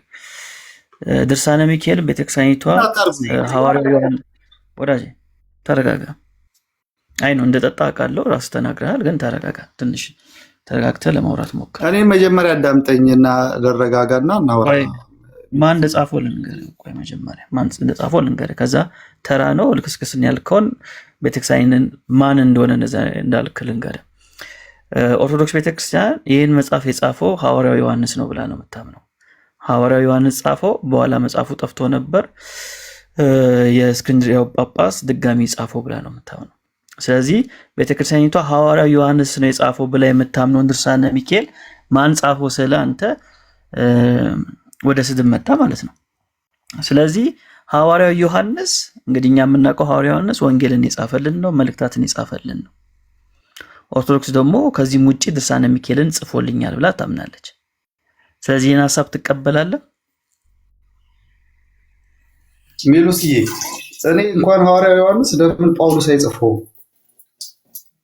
ሲጀመር ጳውሎስም የጻፈውን አንተ እኮ ያዕቆብ መልእክትን ልክ እንደ ማርቲን ሉተር ገለባ ነው ለማለት ትንሽ የቀረሰው ነው። ከዚህ በፊት እንትንን አይቼ አላልንም ያልነውን ብቻ ላይ ኮንቲኒንግ እንትንን አይቼ ለምን ዲዮስቆሮስ አይጽፈውም? እኔ የሚካኤልን ታሪክ ለምን አሁን አቡነ ማትያስ ለምን አይጽፉት? እሱ አይደለም የኔ ጉዳይ፣ የሚካኤል ጉዳይ አይደለም የኔ ጉዳይ። እኔ እኮ ለምን እዛ ላይ እንደምትሄዱ እኔ አይገባኝም። የኔ ጉዳይ ሚካኤል ተከበረ አልተከበረ ያንተ ጉዳይ ምንድን ነው? እኮ እየነገርኩ እኮ ነው። አሁን ይኸውልህ እናንተ እኔ እኮ ለገልጽላችሁ ስሉ አስጨነቃችሁኝ።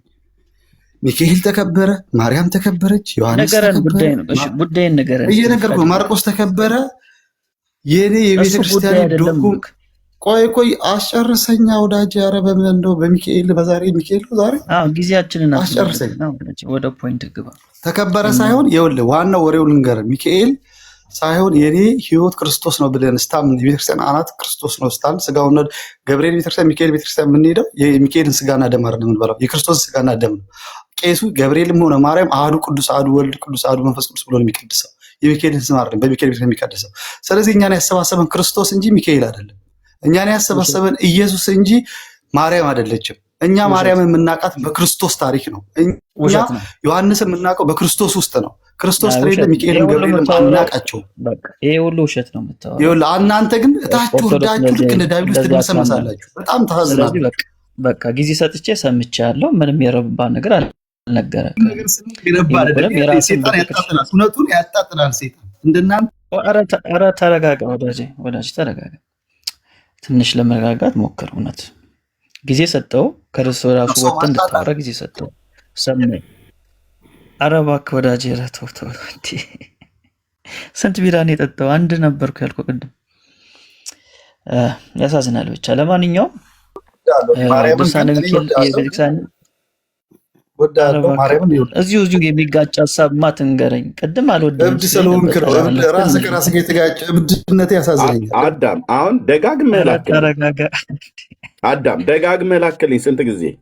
እኔ ኦርቶዶክስ መሆንን አላወኩም ነበር። ከገስት ላይ እንደው ገብተህ ቦታ እንዳትይዝ ብዬ በሚል የወንጌል አማኝ ትሆናለህ ብዬ አወረድኩ ማለት ነው። ገና ሪኩዌስት ስትልክ ከገባ በኋላ እንኳን ለምን ተደማምጣት ታወራም? ሰማህ አይደል ሜሎስ? አንተ ብለው መሰማው ምን አለበት? እስካሁን ከገባ ጊዜ ጀምሮ ፕሮቮክ ነው የምታደርገው። እሱን በሀሳቡ ላይ በእውቀት ላይ ለምን አታወራም? ይሄን ያህል የሚለምንህ አንተ ስትናገር ጸጥ ብሎ ሰማህ። እሱ ግን ሲናገር አንተ መካከል ላይ ትገባበታለህ። እና ስማው እባክህ። ሜላ ቀጥሉ። ቴንኪው ሸርሚ ቴንኪው። እንግዲህ ታች ወርዳችሁ የሚለው ቤተክርስቲያኒቷ ሐዋርያ ዮሐንስ ጽፎልኛል ብላ የምታምነውን መጽሐፍ ነው። እንግዲህ መጽሐፍ ቅዱስን በተለይ አዲስ ኪዳንን እኮ እኛ የምንቀበለው ሐዋርያቶቹ የጌታችን የኢየሱስ ክርስቶስ ደቀ መዛሙርት፣ ኢየሱስ ራሱ የመረጣቸው ደቀ መዛሙርት አብዛኛውን መጽሐፍ ጽፎታል ብለን ስለምናምን ነው። ሐዋርያዊ ስልጣን አለው ብለን ስለምናምን ነው። ስለዚህ የሐዋርያዊ ስልጣን ያለው ዮሐንስ ድርሳነ ሚካኤልን ጽፎልኛል ብላ ነው የምታምነው። ስለዚህ ቤተክርስቲያኒቷ እንደምትለው ከሆነ ሐዋርያዊ ዮሐንስ ከሆነ የጻፈው ድርሳነ ሚካኤልን ከዮሐንስ ወንጌል ጋር እኩል ነው። ለምሳሌ በዮሐንስ ወንጌልና በአንደኛ ዮሐንስ መልእክትና በራዕየ ዮሐንስ መካከል የስልጣን ልዩነት የለም። እኩል ባለስልጣን ናቸው። ለምን? የጻፋቸው ሰው አንድ ነው፣ ሐዋርያው ዮሐንስ ነው። መበላለጥ የለም። ስለዚህ ድርሳነ ሚካኤልንም ሐዋርያው ዮሐንስ ከጻፈው እኩል ነው ማለት ነው። እኩል ነው፣ ከመጽሐፍ ቅዱስ ጋር እኩል ነው። ስለዚህ ይህን መጽሐፍ ታች ወርዳችሁ የሚል ሀሳብ ስታመጣ ያው መልስ የሌላችሁ ነው እንጂ ቤተክርስቲያኒቷ በዚህ ልክ ነው ይህን መጽሐፍ የምትቀበለው። ስለዚህ ርዕሳችን ሚካኤል ስለሆነ እዚህ ጋር ቆይ፣ እኩል ነው እንበል ሜሎስ፣ እኩል ነው እንበል፣ እኩል ነው ብለን እንቀበል። ትክክል ነው። እንደዛ ብላ ታመነች፣ እኩል ነው እንበል። እዚህ ጋር አንድ ጥያቄ አለኝ። ትክክል፣ ጥሩ ጥያቄ ነው። እንደዛ ብላ የምታመን ከሆነ እኩል ነው ታለች። ስለዚህ ድርሳነ ሚካኤልም ከመጽሐፍ ቅዱስ እኩል መገምገማ። ኤርሚ ቅድም በነገራችን ላይ የተናገርከው ነገር ጥሩ ነው፣ ተቀብያለሁ። ነገር ግን እኩል ነው ታለን ቤተክርስቲያን በቤተክርስቲያን ታሪክ ውስጥ ይሄ ድርሳነ ሚካኤል ታለ እኩል ነው ታለች፣ እኩል ነው ብሎ መቀበል ያለብን። ስለዚህ መጽሐፍ ቅዱስን የሰጠችን ቤተክርስቲያን ናት ነው። እንደ ቁርአን ከአላህ በሰማይ ወረደ ምናምን በጅብሪል በኩል አላለም። እኩል ነው ታለ እንቀበላለን። ድርሳነ ሚካኤል ውስጡ ችግር አለው፣ እኩል ነው ተተቀበልን። ውስጡ ችግር አለው እንዲህ ሲነበብ አስጨርሰኛ። ይሄ ተሆነ ይሄ መጋጨት ጉዳይ አለ ከመጽሐፍ ቅዱስ ጋር። ድርሳነ ሚካኤልን ስናነበው እኩል ተሆነ መጽሐፍ ቅዱስ አይጋጭም፣ እርስ በራሱ የሚፈታታ ነው። አንዱ ለአንዱ የሚደግፍ እንጂ በምላት የምንረዳው እንጂ የሚጋጭ አይደለም። ግን ድርሳነ ሚካኤል ከመጽሐፍ ቅዱስ ጋር ይጋጫል የሚል አስተሳሰብ አይዲዮሎጂ ታለክ እሱ እኛ በጣም ጥሩ ነው ይሄ። ያንን ደግሞ አንተና ታድሶና ሙሉ ወንጌል ቢጋጭ ተለያይቶ ነው የሚቀርብ። እኛ ኦርቶዶክሳውያንና ካቶሊካውያን ግን ብንጋጭ አንድ ጥቅስ ላይ ባንስማማ የድርሳነ ሚካኤልና ዮሐንስ ወንጌል ቢጋጭብን ትውፊት አለን። አባቶች ደግሞ ለሐዋርያቶች የቀረቡ ናቸው። አዳምጠኝ፣ ለሐዋርያቶች የቀረቡ ናቸው። ዛሬ ካልተስማማን እንለያያለን እኛ ኦርቶዶክሶች። አሁን ሀሳቤ ላስቀምጥ። መሀል ገብተብኝ ነው በነገራችን ላይ እኮ ዝም ያልኩህ አይደል? ስለዚህ ሰማው። አዎ እያወራሁ እኮ ነው። አሁንም መሀል የገባብኝ አይደል? ግን ሰማው። ስለዚህ ሰማኝ። አንድ ጥያቄ ልጠይቅና እስቲ ህሊና እንዳለው ሰው መለሰልኝ። ቅዱስ ሚካኤል ታላቅ መልአክ ነው አይደል? የመላእክት አለቃ ነው። ታላቅ የሚባል የለም። ታላቅ ታናሽ የሚባል መላእክት የለም። የመላእክት አለቃ ነው። ስልጣኑ ነው ማለት ስልጣኑ ታላቅ ስልጣን ያለው የመላእክት አለቃ ነው። አዎ ይሄ የመላእክት አለቃ ቅዱስ ሚካኤል ድብብቆሽ ይጫወታል ብለህ ታስባለህ? እኔ በታሪኬ መላእክት ሳጥናኤል ብቻ ድብብቆሽ ተጫወቱ፣ ያው የእጁን ያገኘ ነው። ከዛ በተረፈ መላእክቶች በመጽሐፍ ቅዱስ ታሪክ ድብብቆሽ የተጫወቱ መላእክቶች የሉም። ሚካኤል ድብብቆሽ ይጫወታል ብለህ ታስባለህ ወይ ከአጋንንት ጋር? እንዴት ድብብቆሽ ተጫወት? አጋንንትን የሚቀጠቅጥ በእግዚአብሔር ኃይል የሚኖር እግዚአብሔርን የሚያከብር ታላቅ መልአክ እንደሆነ የእግዚአብሔርን ፊት የሚያይ መልአክ እንደሆነ ነው የማውቀው እንጂ ከአጋንንት ጋር ድብብቆሽ ሊጫወት አይችልም ማለት ነው። አይችልም በታምር። እሺ ድርሳነ ሚካኤል ግን አንተ መላእክት እንደሆነ ታምናለህ? ቆይ ሚካኤል መላእክት እንደሆነ ታምናለህ? ድብብቆሽ እንደተጫወተ ባሳይ ምን ትላለህ? ቆይ አንተ መጀመሪያ ቅዱስ ሚካኤል የመላእክት አለቃ ነው ታምናለህ? አዎ አምናለሁ። አሁን ወደ ጥያቄ ምን ካሁን ቀጥል መለስኩልህ። ሚካኤል ከአጋንንት ጋራ ድብቆሽ እንደተጫወተ ባሳይ ምን ትላለህ? መጽሐፉን ስላላነበብኩት፣ ሁለተኛ አንተን ስለማላምንክ እውቀቱ አሁን መጽሐፉን አንብቤው ቢሆን ድርሳነ ሚካኤልን አልቀበልም እላለሁ። መጽሐፉን አንብቤው ቢሆን እስቲ ጥቅሱን ንገረኝና አነበውና አባቶችን ጠይቃለሁኝ፣ ቤተክርስቲያኒት እንደፈታችሁ ጠይቃለሁ። ከዛ ግን እንዳልተረዳው አልፈልግም ነው የምለው። እዚህ ላለው ሰው ላሳይ በቃ። እናንተ እኮ ብዙ ጊዜ ተዋሻላችሁ ታውቃለህ፣ ውሸታሞች ናቸው። ለሚካኤል የሚሳነው ነገር አለ ብለህ ታስባለህ?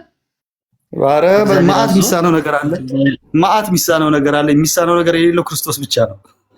እኛ ቤተክርስቲያናችን ያስተማረችን እግዚአብሔር አዞት ማድረግ የማይችለው ነገር አለ። ኦኬ እሺ፣ እግዚአብሔር ታዘዘው፣ የእግዚአብሔር መንፈስ ይመራዋል። ከዛ በተረፈ ግን መላእክት ይኸውልህ ሳጥናኤል ሲሳሳይተናል። የመላእክት አለቃ ሆኑ መላእክት እኛ ከእግዚአብሔር በስተቀር ክርስቶስ በስተቀር ማይሳሳት ማንም የለም። እግዚአብሔር አዞት ነው ያልኩህ። እየሰማኝ አሰማኝም እኮ እግዚአብሔር ታዘዘውማ ይሳሳታል። እግዚአብሔር አዞት ለምን እንደሚሳሳት ታውቃለህ? በቤተክርስቲያናችን ትምህርት ሰው የራሱ ፍቃድ ስላለው የሚያቅተው ነገር የለም። እግዚአብሔር አዞ ግን ፍቃዱን ተሳተ እሱ በቃ እኔ ላሳይ ቪዲዮ እንትን ነው ጽሁፉን ላሳይ በቃ ችግር የለው። አይ ጥያቄውን ጠይቅኝ።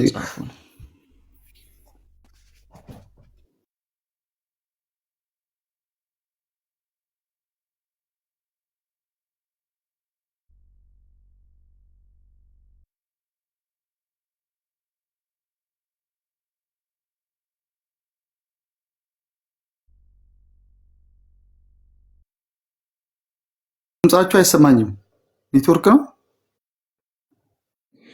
አለን። ቆይ ሁሉም ሚዩት አድርጎ በጨዋነት እየጠበቀ ስለሆነ ነው። ሜላ እያወጣው ነው አለን። እሺ እርሚ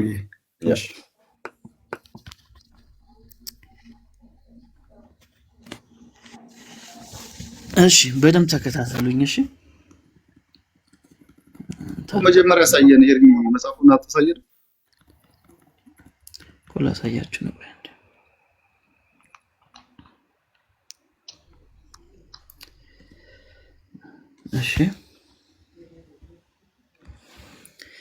እሺ ድርሳነ ሚካኤል ዘጥቅምት ገጽ 319 ላይ እንደዚህ ይላል። እሺ ምን ይላል? የእግዚአብሔር የአምላካችን የጥበብን ምላት የታምራቱን ብዛት ቀጥሎ እንደሚከተለው እንሰማለን። እግዚአብሔር በፍጹም ልቦናው የሚወድ ትእዛዙንም የሚፈጽም አንድ ሰው ነገረኝ፣ እንዲህም አለኝ አለ። የክርስትና እምነት ያለው ሰው የመላእክትን፣ የነቢያትን ወይም የሐዋርያትን፣ የጻድቃንን፣ የሰማዕታትን ቢሆን መታሰቢያቸውን ቢያደርግ በእውነት እግዚአብሔር ይምረዋልን ብሎ ጠየቀ። አሁን ይምረዋል። መልአኩም መልሶ አንተ ሰው ለመላእክት ምን ያህል ስልጣን እንደተሰጣቸው ላስረዳ አለኝ። እሺ ሊያስረዳው ነው። ከደቂቀ አዳም ወገን ሰውነቱ በኃጢአት የረከሰ አንድ ሰው ነበር። ያ ሰው ከተወለደበት ቀን ጀምሮ እሺ እሰማለሁ። ድምጽ ያለ ይሰማል። ሞይሎስ ተሰማለ ሜላ እኔ ጋር አስተካክልኩኝ ነበር። እሺ ከደቂቀ አዳም ወገን ሰውነቱ በኃጢአት የረከሰ አንድ ሰው ነበር። ያ ሰው ከተወለደበት ቀን ጀምሮ ከተንኮልና ከክፋት በስተቀር አንዳች በጎ ስራ ሰርቶ አያውቅም። ተመልከቱ በደንብ ኃጢአተኛ ሰው ነው፣ ምንም በጎ ስራ የለውም። ነገር ግን አንድ ዓላማ ብቻ ነበረው። ይኸውም በየወሩ የቅዱስ ሚካኤልን በዓል ማክበር፣ ዝክሩን እየዘከረ ለነዳያን ማብላት ማጠጣት ነበር። ከጊዜ በኋላ ግን ያ ሰው ሞተና አጋንንት ይቺ ነፍስ የኛ ናት በማለት ሲደነፉ፣ ሚካኤል ግን የኔ ናት እያለ ይከራከር ነበር። እሺ እንዲህም የኔ ናት በመባባል ከጌታ ዙፋን ፊት ስለቀረቡ ተመልከቱ። ሚካኤልም የኔ ናት ይላል፣ አጋንንትም የኔ ናት ይላሉ፣ ይከራከራሉ በጌታ ዙፋን ፊት ስለቀረቡ ጌታ አራት አማራጭ ነገራቸው። አቀረበላቸውና ሚካኤል ወስዶ ይደብቀው፣ ምኑን? ነፍሱን። ሚካኤል ወስዶ ይደብቀው፣ እናንተ ግን ፈልጋችሁ ብታገኙት ውሰዷት፣ ወይም እናንተ ወስዳችሁ ሸሽጓትና ሚካኤል ፈልጎ ካገኘው ይውሰደው፣ ከነዚያም አንዳቸውን ምረጡ አላቸው። እነሱ ግን ሚካኤል ወስዶ ከመንበረ መለኮት ቢሸሽገው ምን ለማድረግ እንችላለን እያሉ በሐሳብ ጭንቅ ተዋጡ። እነዚህ ማን ናቸው? አጋንንት ናቸው። እግዚአብሔር ምን አለ? ሚካኤል ወይም ይደብቃት ወይም እናንተ ያችን ነፍስ ደብቋት። እዚህ ጋር እያብራራን እንሂድ። በጣም ጥሩ ነው ያነበብከው። ቆይ እዚህ ጋር ቆሞና አረ ነጥብ ስላለ ቆይ ከዛ ጨርሶና ሰው እንዲገባው ነው ሲበዛ ሜዶስዬ ይጨርሰው ሀሳቡን ይጨርሰው። አዳም ያንብበውና ከዛ ሀሳቡ ላይ በደንብ ትሄድበታለህ። ይጨርሰው ሀሳቡን።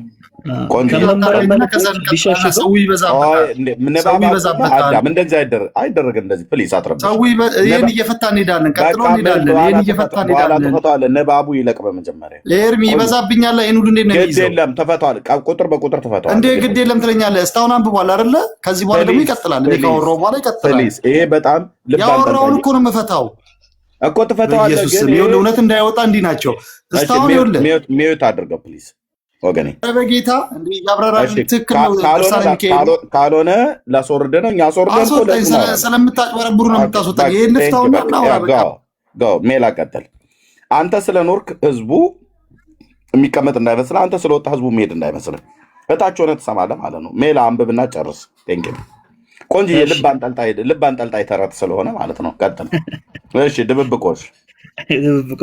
እሺ ከዚህ ልጀምርላችሁ። እንዲህም የኔ ናት በመባባል ከጌታ ዙፋን ፊት ስለቀረቡ ጌታ 4 አማራጭ ነገራቸው አቀረበላቸውና ሚካኤል ወስዶ ይደብቀው፣ እናንተ ግን ፈልጋችሁ ብታገኙት ውሰዱት፣ ወይም እናንተ ወስዳችሁ ሸሽጉትና ሚካኤል ፈልጎ ካገኘው ይውሰደው፣ ከነዚህም አንዳቸውን ምረጡ አላቸው። የሚለው ጌታ ነው። እነሱ ግን ሚካኤል ወስዶ አሉ አጋንቶቹ ከመንበረ መለኮት ቢሸሽገው ምን ለማድረግ እንችላለን እያሉ በሐሳብ ጭንቅ ተዋጡ። ከብዙ የሐሳብ መለዋወጥ በኋላ እኔ እኮ ያስቀኛል። ጌታ ፊት ሆኖ ነው እኮ ነው የሚያስቡት አጋንቶች። ኦርቶዶክስ ጥንታዊ ተረታዊት ቤተክርስቲያን። እሺ ከብዙ ሐሳብ መለዋወጥ በኋላ እኛ እንሰውረዋለን እንሸሽገዋለን ብሎ ያን ሰው እመቃት አውርዶ የገሃነመ እሳት አዝዋሪት ባለበት ጥልቅ ባህር ውስጥ ደበቁት፣ ወረወሩትና እንግዲህ ሚካኤል ፈልጎ ያገኘው ተባባሉ። ከዚህም በኋላ ቅዱስ ሚካኤል እነዚያን አጋንንት ቆይ ይህን ከማንበብ በፊት ልጠይቃችሁ፣ ታች ያላችሁ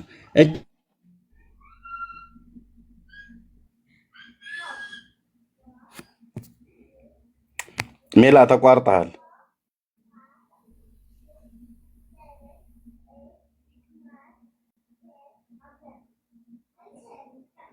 አላችሁ ወገኖች?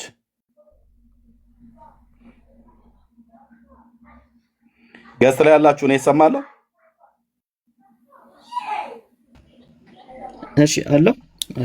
እሺ ተቋርጠ ነበር። እሺ ሜላ አሁን ቀጥል። እሺ ከዚህም በኋላ ቅዱስ ሚካኤል እነዚያን አጋንንት ከዚህ ቦታ አካባቢ ዘወር በሉ አላቸውና ወደ ሲኦል ገብቶ መፈለግና መንበርበር ጀመረ። ነገር ግን የሚፈልገውን አላገኘም ነበር። በአንድ ክንፉ 7,000 ነፍሳትን አወጣ፣ በሁለተኛውም ክንፉ እንዲያወጣ፣ በሶስተኛውም አወጣ። በመደጋገም በብዙ ሺህ የሚቆጠሩ ነፍሳትን አወጣ። ሆኖም ሊያገኘው አልቻለም። ያችን ነፍስ ማግኘት አልቻለም። በዚህም ሰው ምክንያት ያወጣቸው ነፍሳት ቁጥራቸው 7540 ድረስ ደረሰ። ከነዚህም ውስጥ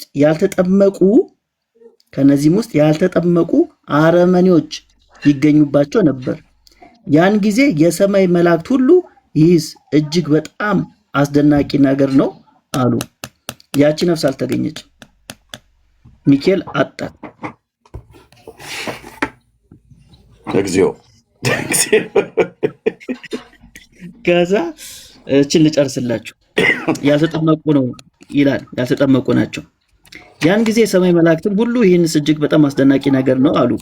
ጌታችን በወንጌል ተመልከቱ፣ ጌታችን በወንጌል ያመነ የተጠመቀ ይድናል፣ ያላመነ ያልተጠመቀ ግን ይጠፋል ይላል አይልም። እንደዚህ አላለም ጌታ። እንግዲህ እኚህ ሰዎች እንዴት ሊድኑ ቻሉ ብሎ ይጠይቃሉ። አንተ የሰው ልጅ እሊህ አረማውያን የዳኑበትን ሳይጠመቁ ገነት የገቡበትን ምክንያት ሰምተና አይተ ተገነዘብክን ተብሎ ቢጠየቅ ቅዱስ ሚካኤል ስላጠመቃቸው ገነት ሊገቡ ችለዋል። ከሲኦል አውጥቶ አጥምቆ ነው ገነት ያስገባቸው ይሉናል ነፍሳቶች። ስለዚህ ሚካኤል ድብብቆሽ ከአጋንንት ጋር ተጫውቷል። እንደ ድርሳነ ሚካኤል ዘገባ ይህን ይመስላል። እንግዲህ ኤርሚሻ ቀጥል። እችን ነፍስ ፈልጎ አላገኛትም አይደል? ሚካኤል አላገኛትም፣ አጣት።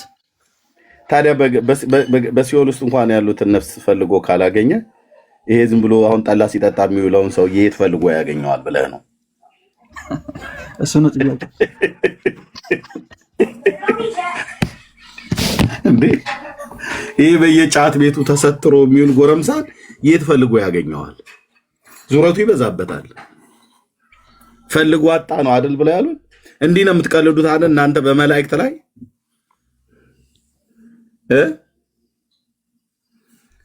ኦርቶዶክስ ጥንታዊት ተረታዊት ቤተክርስቲያን እንደዚህ አይነት ተረት ማለት ነው።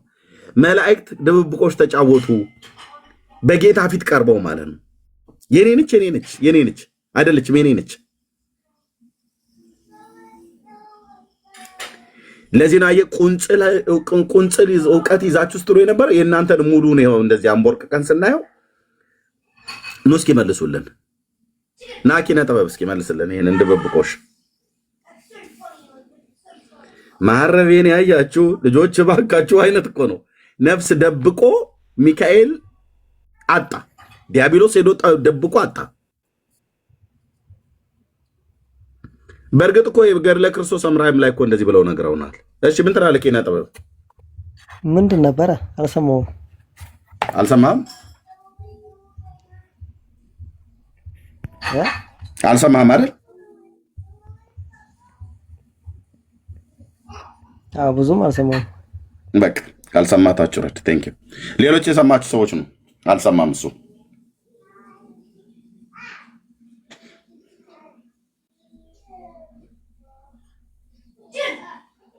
እሺ ሌሎች የሰማችሁ ካላችሁ ድብብቆሹን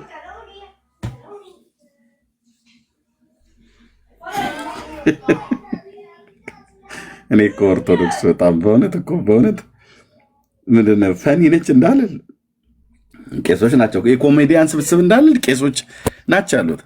አይንተ እግዚአብሔር ብለው የሚሉ ማለት ነው። ግን የሚጽፉትን የለኝ ወንድም ማለት የሚጽፉትን የለን።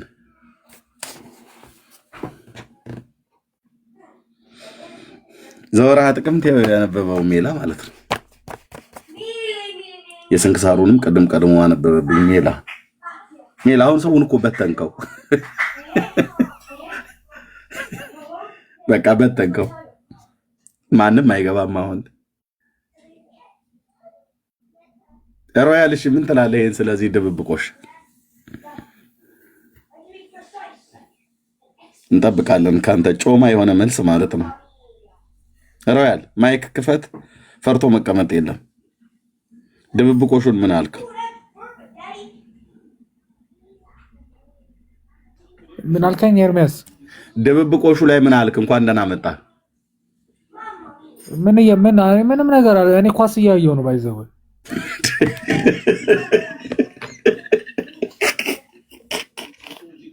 ተናድጃለሁ። እዚህ ራሱ አሁን ይሄን ከምሰማ እያልክ ነው? አይ እኔ ገስ ስትልክልኝ ምናምን ገባው። ግን ምን አዲስ ነገር አለ ምናምን ምንድን ነው እንዴ? በጣም ነው እንጂ ያለው። እስቲ አንድ አፍታ ቆም። ማን ነው ከማ የሚጫወተው ኳስ? ተወሱን እዚህ እኮ አንተ ሌላ ኳስ፣ ኦርቶዶክስ እዚህ እኮ ሌላ ኳስ እየተጫወተች ነው። መንፈሳዊ ኳስ ማለት ነው። ጀርመን ዛሬ ጨዋታ አለው። ከተማራችሁ ዛሬ ምን እንደመሰለ ተዋቸው። ሲመጡ ዋንጫ ይዘው ከመጡ ተቀበላቸዋለህ። በርሊን ላይ ወጥተህ ማለት ነው። እዛው እነሱ ጋር ስላለ ሚካኤል እና ሰይጣን ያዕቆብ ጨዋታ ድብብቆሽ ይጫወቱ ነበር። ታውቃለህ? መቼ ነው? ምንድን ነው የምታወራው? አልገባኝም። ሚካኤልን ታውቀዋለህ አይደል? መልአኩን። ታዲያ ለምን አላውቀውም? ሰይጣንንም ታውቀዋለህ? ሰይጣንማ እሺ ታውቀዋለህ። ያው እንዴ አላውቀውም አትልም መቼም። ኦኬ ያ እንትን ድብብቆሽ ጨዋታ ሲጫወቱ ሰምተህ ታውቃለህ? ማለት አልገባኝ። ድብብቆሽ ለምሳሌ ሰይጣን የሆነ ነገርን ወስዶ የሆነ ቦታ ላይ ቢደብቅ ሚካኤል ፈልጎ ያገኘዋል አያገኘውም? ኖርማሊ ከሰይጣንና ሚካኤል ጨዋታ ደረጃ ምን አደረሳቸው ብዬ ነው። አይ ኦርቶዶክስ እየተጫወቱ እንደሆነ እዚህ እያሳየችን ነው። ጨዋታ የጦፈ ጨዋታ ላይ ናቸው። አዎ የጦፈ ጨዋታ ዘወርሃ ጥቅምት የጦፈ ጨዋታ ላይ አኩኩሉ አይነት ነገር ይጫወታሉ እያለች ጽፋላለች ቤተክርስቲያን።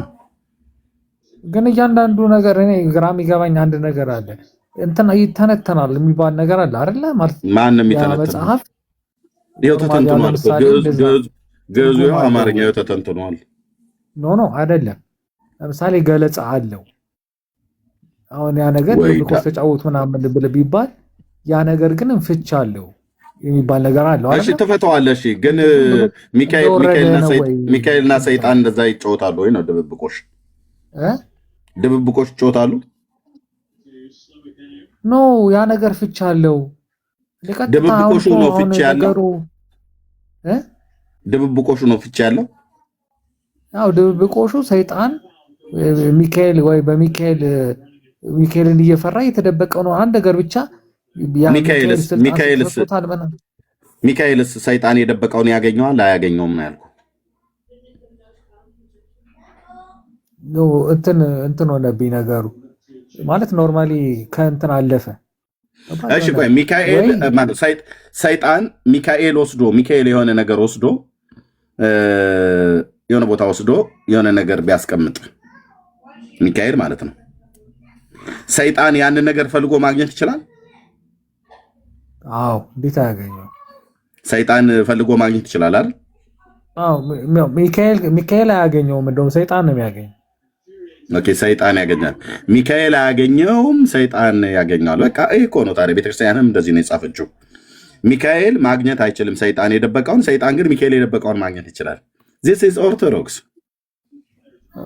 ባይዚስ ኦርቶዶክስ አምናት በለ ኤርሚያስ ለመሰለ ይሄው ቤተክርስቲያን አለችው። ሚካኤል ሰይጣን የደበቀውን ማግኘት ተስኖት አሁን አንተ እንዳልከው ሲባዝን ነው፣ በየሲኦሉ ሲንከራተት ነው የተገኘው። ሰይጣን የሆነ ነገር ወስዶ ደረጃ ወርዶ ሰይጣን ጋር የሚጫወትበት ጊዜም የለውም እኮ። ይሄው ጊዜ ያለው ብላ ቤተክርስቲያን ጽፋለች። ስለዚህ ከቤተክርስቲያን ጋር አንድ አይነት ሐሳብ ነው ያለ። ሰይጣን የደበቀውን ሚካኤል ፈልጎ ቆይ አድምጠኝ። ሰይጣን የደበቀውን ሚካኤል ፈልጎ ማግኘት አይችልም። ሚካኤል ግን የደበቀውን ሰይጣን ግን ፈልጎት ያገኛል። ለሰይጣን የሚሳነው ነገር የለም እያልከኝ ነው። ለሚካኤል ግን የሚሳነው ነገር አለ እያልከኝ ነው። ሚካኤል እዛ ታች አይወርድም፣ ከሰይጣን ጋራ ድብብቆሽ አይገባም ነው ያባባል። እሺ ሲኦል ድረስ ወርዶ ነፍሳትን አውጥቷል አላወጣም ሚካኤል?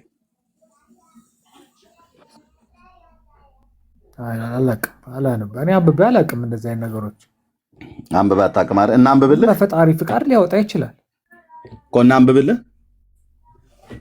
አይ ባታነበው ችግር የለውም። እና አንብብልህ። በፈጣሪ ፍቃድ ሁሉን ነገር ሊያደርግ ይችላል ብዬ ስለማስብ እኮ ይወርዳል። ታዲያ አንብቡ። ወደ ሲኦል ይወርዳል። እንዴት ወደ ሲኦል ይወርዳል ወይ ሚካኤል? አዎ እኮ ሊያወጣቸው ይችላል። በፈጣሪ እኮ ይወርዳል አይደል? በመጀመሪያ ወርዶ ነው አይደል የሚያወጣቸው? ታዲያ ፈጣሪ ኢየሱስ ክርስቶስ አላወጣቸውም እንዴ ከሲኦል? ይወርዳል ወይ ነው ያልኩህ። ሚካኤል ሲኦል ይወርዳል ወይ? ሚካኤል ሲኦል ይወርዳል ወይ?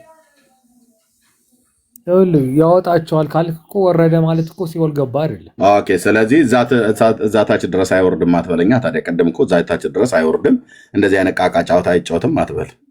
ቤተክርስቲያንህ ነው ሰይጣን ጋር እንደዚህ ምናምን የሚለው ጽሁፉ አንድ እንትን ይኖረዋል። የቤተክርስቲያን መጽሐፍ 3 መጽሐፍ ሚካኤል ሚካኤል ሲኦል ወረደ ትላለች።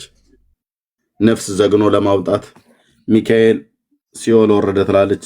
ነፍሳትን ዘግኖ ለማውጣት ሚካኤል ሲኦል ወረደ ነፍሳትን ዘግኖ ለማምጣት ሲፈልግ ግን ሰይጣን ወስዶ ስለደበቀበት ሚካኤል ፈልጎ ማግኘት ተሳነው እኮ። በነገራችን ላይ ሲኦል ወረደ የምትለው እኮ ነፍሳትን ለመርዳት ነው አይደለ እኮ። እችኛዋን ነፍስ ግን ፈልጎ ማግኘት አቃተው።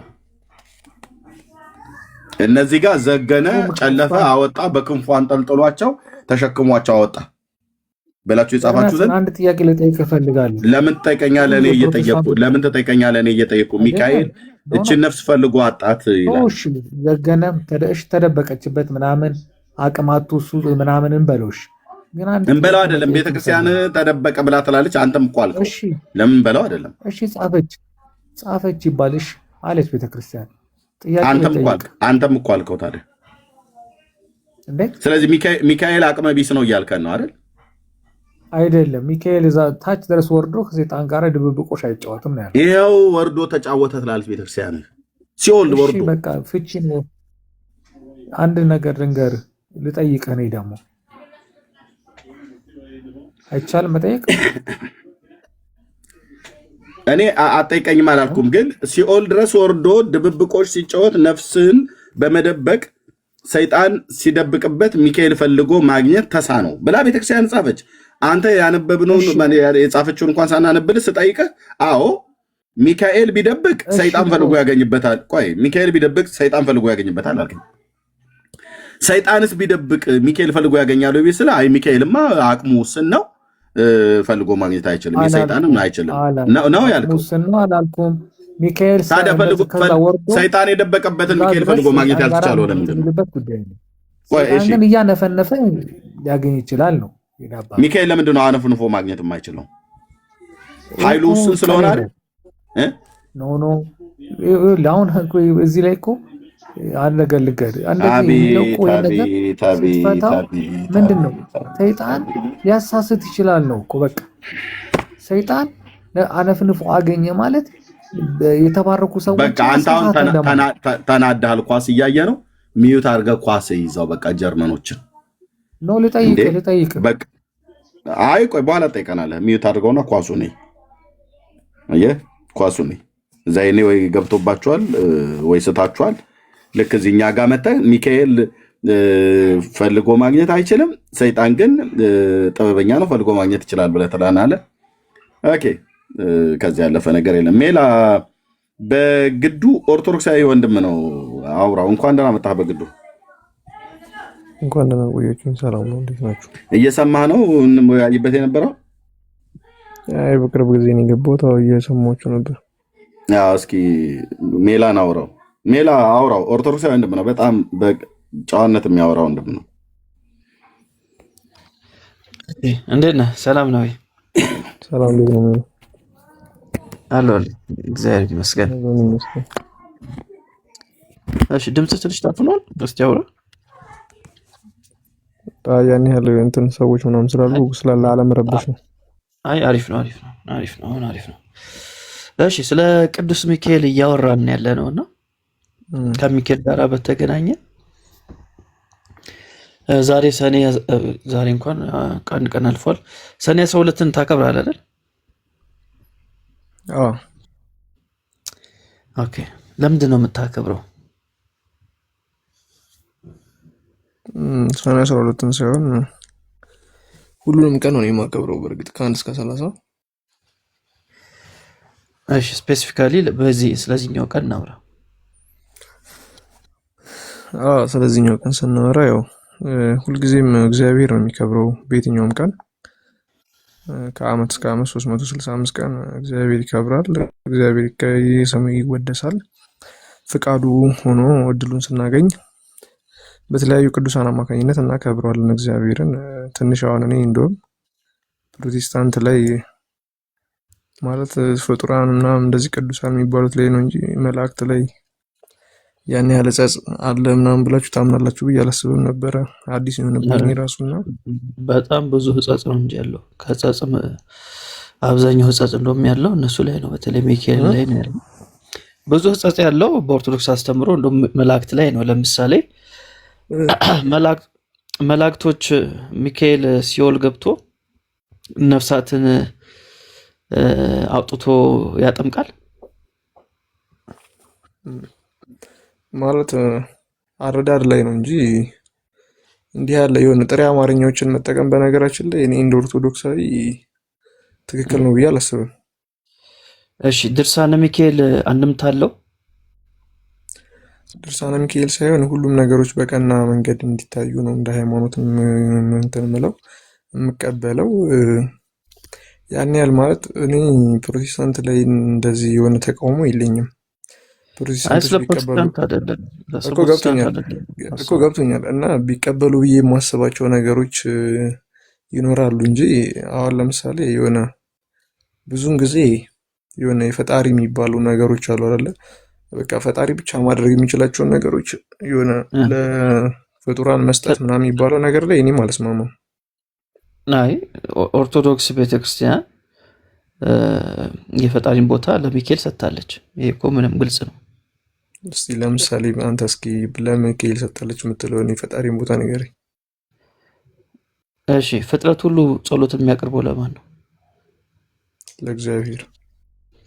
ድርሳነ ሚካኤል ለሚካኤል ነው ይላል። ሚካኤል አድርግልኝ ብሎ ለሚካኤል ኖርማሊ ሚካኤል እንዲሰጠው ሚካኤል እንዲሰጠው ሚካኤል እንዲጸልይ ነው እንጂ እንዲሰጠው ማንም ሰው አይጸልይም። ሚካኤል ምን እንዲያደርገው? ሚካኤል እንዲጸልይ። ሚካኤል ይጸልያል በነገራችን ላይ ፍጡር ስለሆነ ይጸልያል። መጸለይ ግዴታው ነው። እኔ ሚካኤል ይጸልያል አይደለም ጥያቄ፣ አንተ የምትጸልየውን ያልኩህ እኮ። እኔ የምጸልየው ሚካኤል እንዲጸልይ ነው እንጂ ሚካኤል ለእኔ እንዲያደርግልኝ አይደል። እሺ ፍጥረት ሁሉ ወደ ሚካኤል እንዲጸልይ መጽሐፍ ቅዱስ ያዛል? ፍጥረት ሁሉ ወደ ሚካኤል ወደ እንትና የሚል ነገር የለውም። ፍጥረት ሁሉ ወደ ሰማይ አባታችን ሆይ ብለን ስሙ እንድንጠራ ብቻ ነው የሚያዘው መጽሐፍ። ታዲያ እንደዛ በጣም አሪፍ። መጽሐፍ ቅዱስ ወደ እግዚአብሔር እንድንጸልይ የሚያዝ ከሆነ የእግዚአብሔርን ቦታ ለሚካኤል ሰጥቶ ፍጥረት ሁሉ ወደ ሚካኤል እንዲጸልይ ደግሞ ይናገራል። ይህ የቅዱሳን ክብራቸውን በማሰብ የሚደረግ ጸሎት እንጂ ወይም ተፈጻሚነት እንዲኖረው አይደለም። ምናልባት አሁን እንደዚህ ራሱ ሚካኤል አድራጊ አይደለም። ሚካኤል አድራጊ አይደለም። ሚካኤል እኮ ራሱን ጸጋውን ራሱ እኮ በጽናት ነው ያገኘው አይደል? ኦኬ። ስለዚህ ሚካኤል ለአንተ ጸሎትን ሰምቶ አንተን አይረዳም፣ አያግዝም? ጸሎቴን ሰምቶ ያግዛል፣ ግን በራሱ ፈቃድ አያግዝም። ምን ጊዜም ሚካኤል በራሱ ፈቃድ በቃ እሱ ነው ፖይንቱ። ያንተን ጸሎት ሰምቶ አንተን ያግዛል። ይህን መጽሐፍ ቅዱሳዊ ያደርግልኝ ወደ መላእክት የተጸለየውን ጸሎት። እሺ እንትን ለምሳሌ አሁን ቅዱሳን ሁሉም ቅዱሳን ከተሰጣቸው ጸጋ ያካፍላሉ ይባላል። መላእክት ደግሞ ለየት የሚያደርገው ምንድን ነው? ዘላለማዊ ናቸው፣ ሕያዋን ናቸው። ስለዚህ ሁልጊዜ በእግዚአብሔር ፊት ይጸልያሉ። የይሁዳ መልእክት ላይ ስለ ሚካኤል የሚናገረው አለ። የሙሴን ስጋ በተከራከረ ጊዜ ይላል። እንደውም ሰይጣን ወይም ደግሞ ሳጥናኤል በተከራከረ ጊዜ ስድብን እንኳን ሊናገረው አሉ። ስለ ሚካኤል ስለ ሙሴ ስጋ የተከራከረበትን ቦታ እናገኛለን። ማለት ያ ማለት ልመና የማሳረግ ወይም ደግሞ የመቀበል ስራ ተላላኪነት የሚባለው ፓርት ላይ ነው እንጂ ኖርማሊ ቅዱስ ሚካኤል እንደዚህ ያደርጋል ወይም ደግሞ እንደዚህ ይፈርድልሃል ወይም ደግሞ ኖርማሊ ይሄ በሱ አምነህ ብቻ ትድናለህ የሚል ነገር የለም። ሙሴ ወደ ሚካኤል ጸልዮ ነው የጠቀስክልኝ ይሁዳ መልእክትን? ኖ አይደለም። ስለ ሙሴ ስጋ በተከራከረ ጊዜ ይላል። ማለት ስለ ቅዱሳን ወይም ደግሞ እግዚአብሔርን ስለሚያምኑ ሰዎች መላእክት ይከራከራሉ አይደል? እኔ እሱን አልጠየቅኩም ወዳጄ። እኔ ጠየቅኩ ሰው ወደ ሚካኤል የጸለየበትን አንድ ክፍል ስጠኝ አልኩ። ሪያሊቲ እኮ መጽሐፍ ቅዱስ ኖርማል ያው ስለ ቅዱሳን ወይም ስለ መላእክት አይደለም፣ ስለ ክርስቶስ ነገረ ክርስቶስ ነው የሚያወሳው። ለሱም እንኳን አልበቃውም አይደል የመጽሐፍ ቅዱስ። ስለዚህ የለም ነው መልስ። የለም ብዬ መደምደም አልፈልግም። ምን ያላስታወስኩም ማለት የለም ማለት አይደለም። ካለ አሳየንሽ። ኖርማሊ ጀነራል ሀሳብ ነው የሰጠው ያለሁት መጽሐፍ እኮ ካለ አሳየን። ቀላል እኮ ነው። ካለ እዚህ ቦታ ላይ አሁን የይሁዳ መልእክት ምዕራፍ 1 ብለህ ጠቀስክልኝ አይደል? ልክ እንደዛው ካለ በጣም ሲምፕል ነው። እንደዚሁ ምዕራፍና ቁጥር ጠቅሰህ ንገረኝ።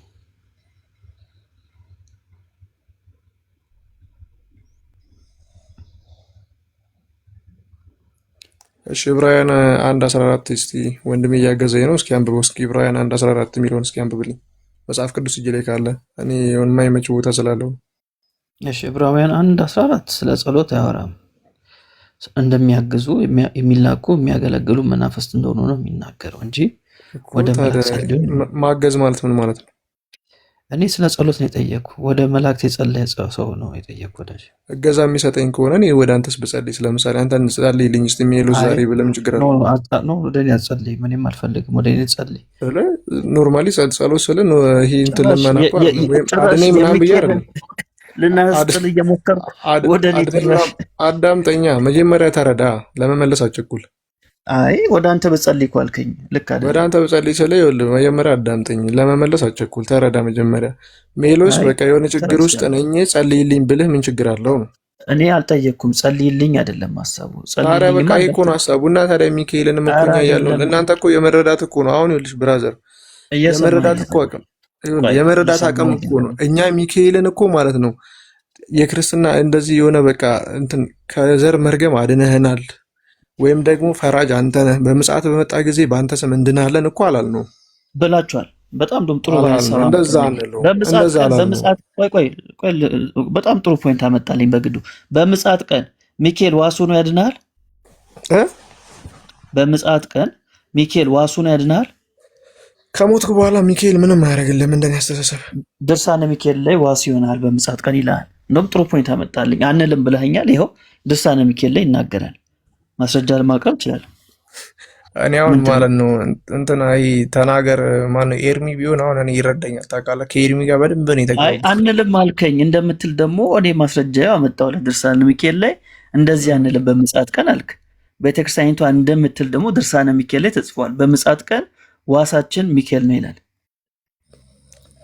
መልአክ ጠባቂ መልአክ ይኸውልህ በህይወት እስካለህ ድረስ ማለት ነው ቅዱሳን ምልጃም ሆነ የነ ሚካኤል እርዳታ የሚያስፈልግ በህይወት እስካለህ ድረስ ነው። ይሄ ማለት የጸሎት ፕሮግራምን ትይዛለህ እንደዚህ ትላለህ እንጂ ከሞትክ በኋላ የማዳን የመግደል ስልጣን ያለው የለም። ድርሳነ ሚካኤል ይላል። ወዳጅ ትቀበላሉ ወይስ አትቀበሉ? ድርሳነ ሚካኤል ይኸውልህ በነገራችን ላይ ከመጽሐፍ ቅዱስ ውጪ አጋዥ መጽሐፍትን ለህሊና የሚመቹኝን እቀበላለሁ፣ የማይመቹኝን ደግሞ አልቀበልም። እሺ ይህን ሀሳብ ትቀበለዋለህ? ለምን እቀበለዋለሁ? ከሞትኩ በኋላ ማንም አያድንህም። በቃ ኢየሱስ ብቻ ነው የፈረደው። አየህ ኦርቶዶክስ እንደዚህ አትልም አትበላ። እኔ አላምንም በል መብትህ ነው። ኦርቶዶክስ ግን እንደዚህ አትልም አትበለኝ። ምክንያቱም ኦርቶዶክስ ያው በግዕዝና በአማርኛ ጽፋለች። ሚካኤል በግዕዝና በአማርኛ ትጽፋለች። ግን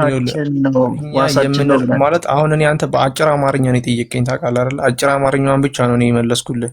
ምናልባት ሙሉውን ሀሳብ ባነበው ልረዳው እችላለሁ። ኖርማሊ አይቀይረውም፣ ሙሉ ሀሳቡ አይቀይረውም። የምጽአት ቀን ከመሆኑ አይቀይረውም። አንደኛ ነገር። ሁለተኛ ደግሞ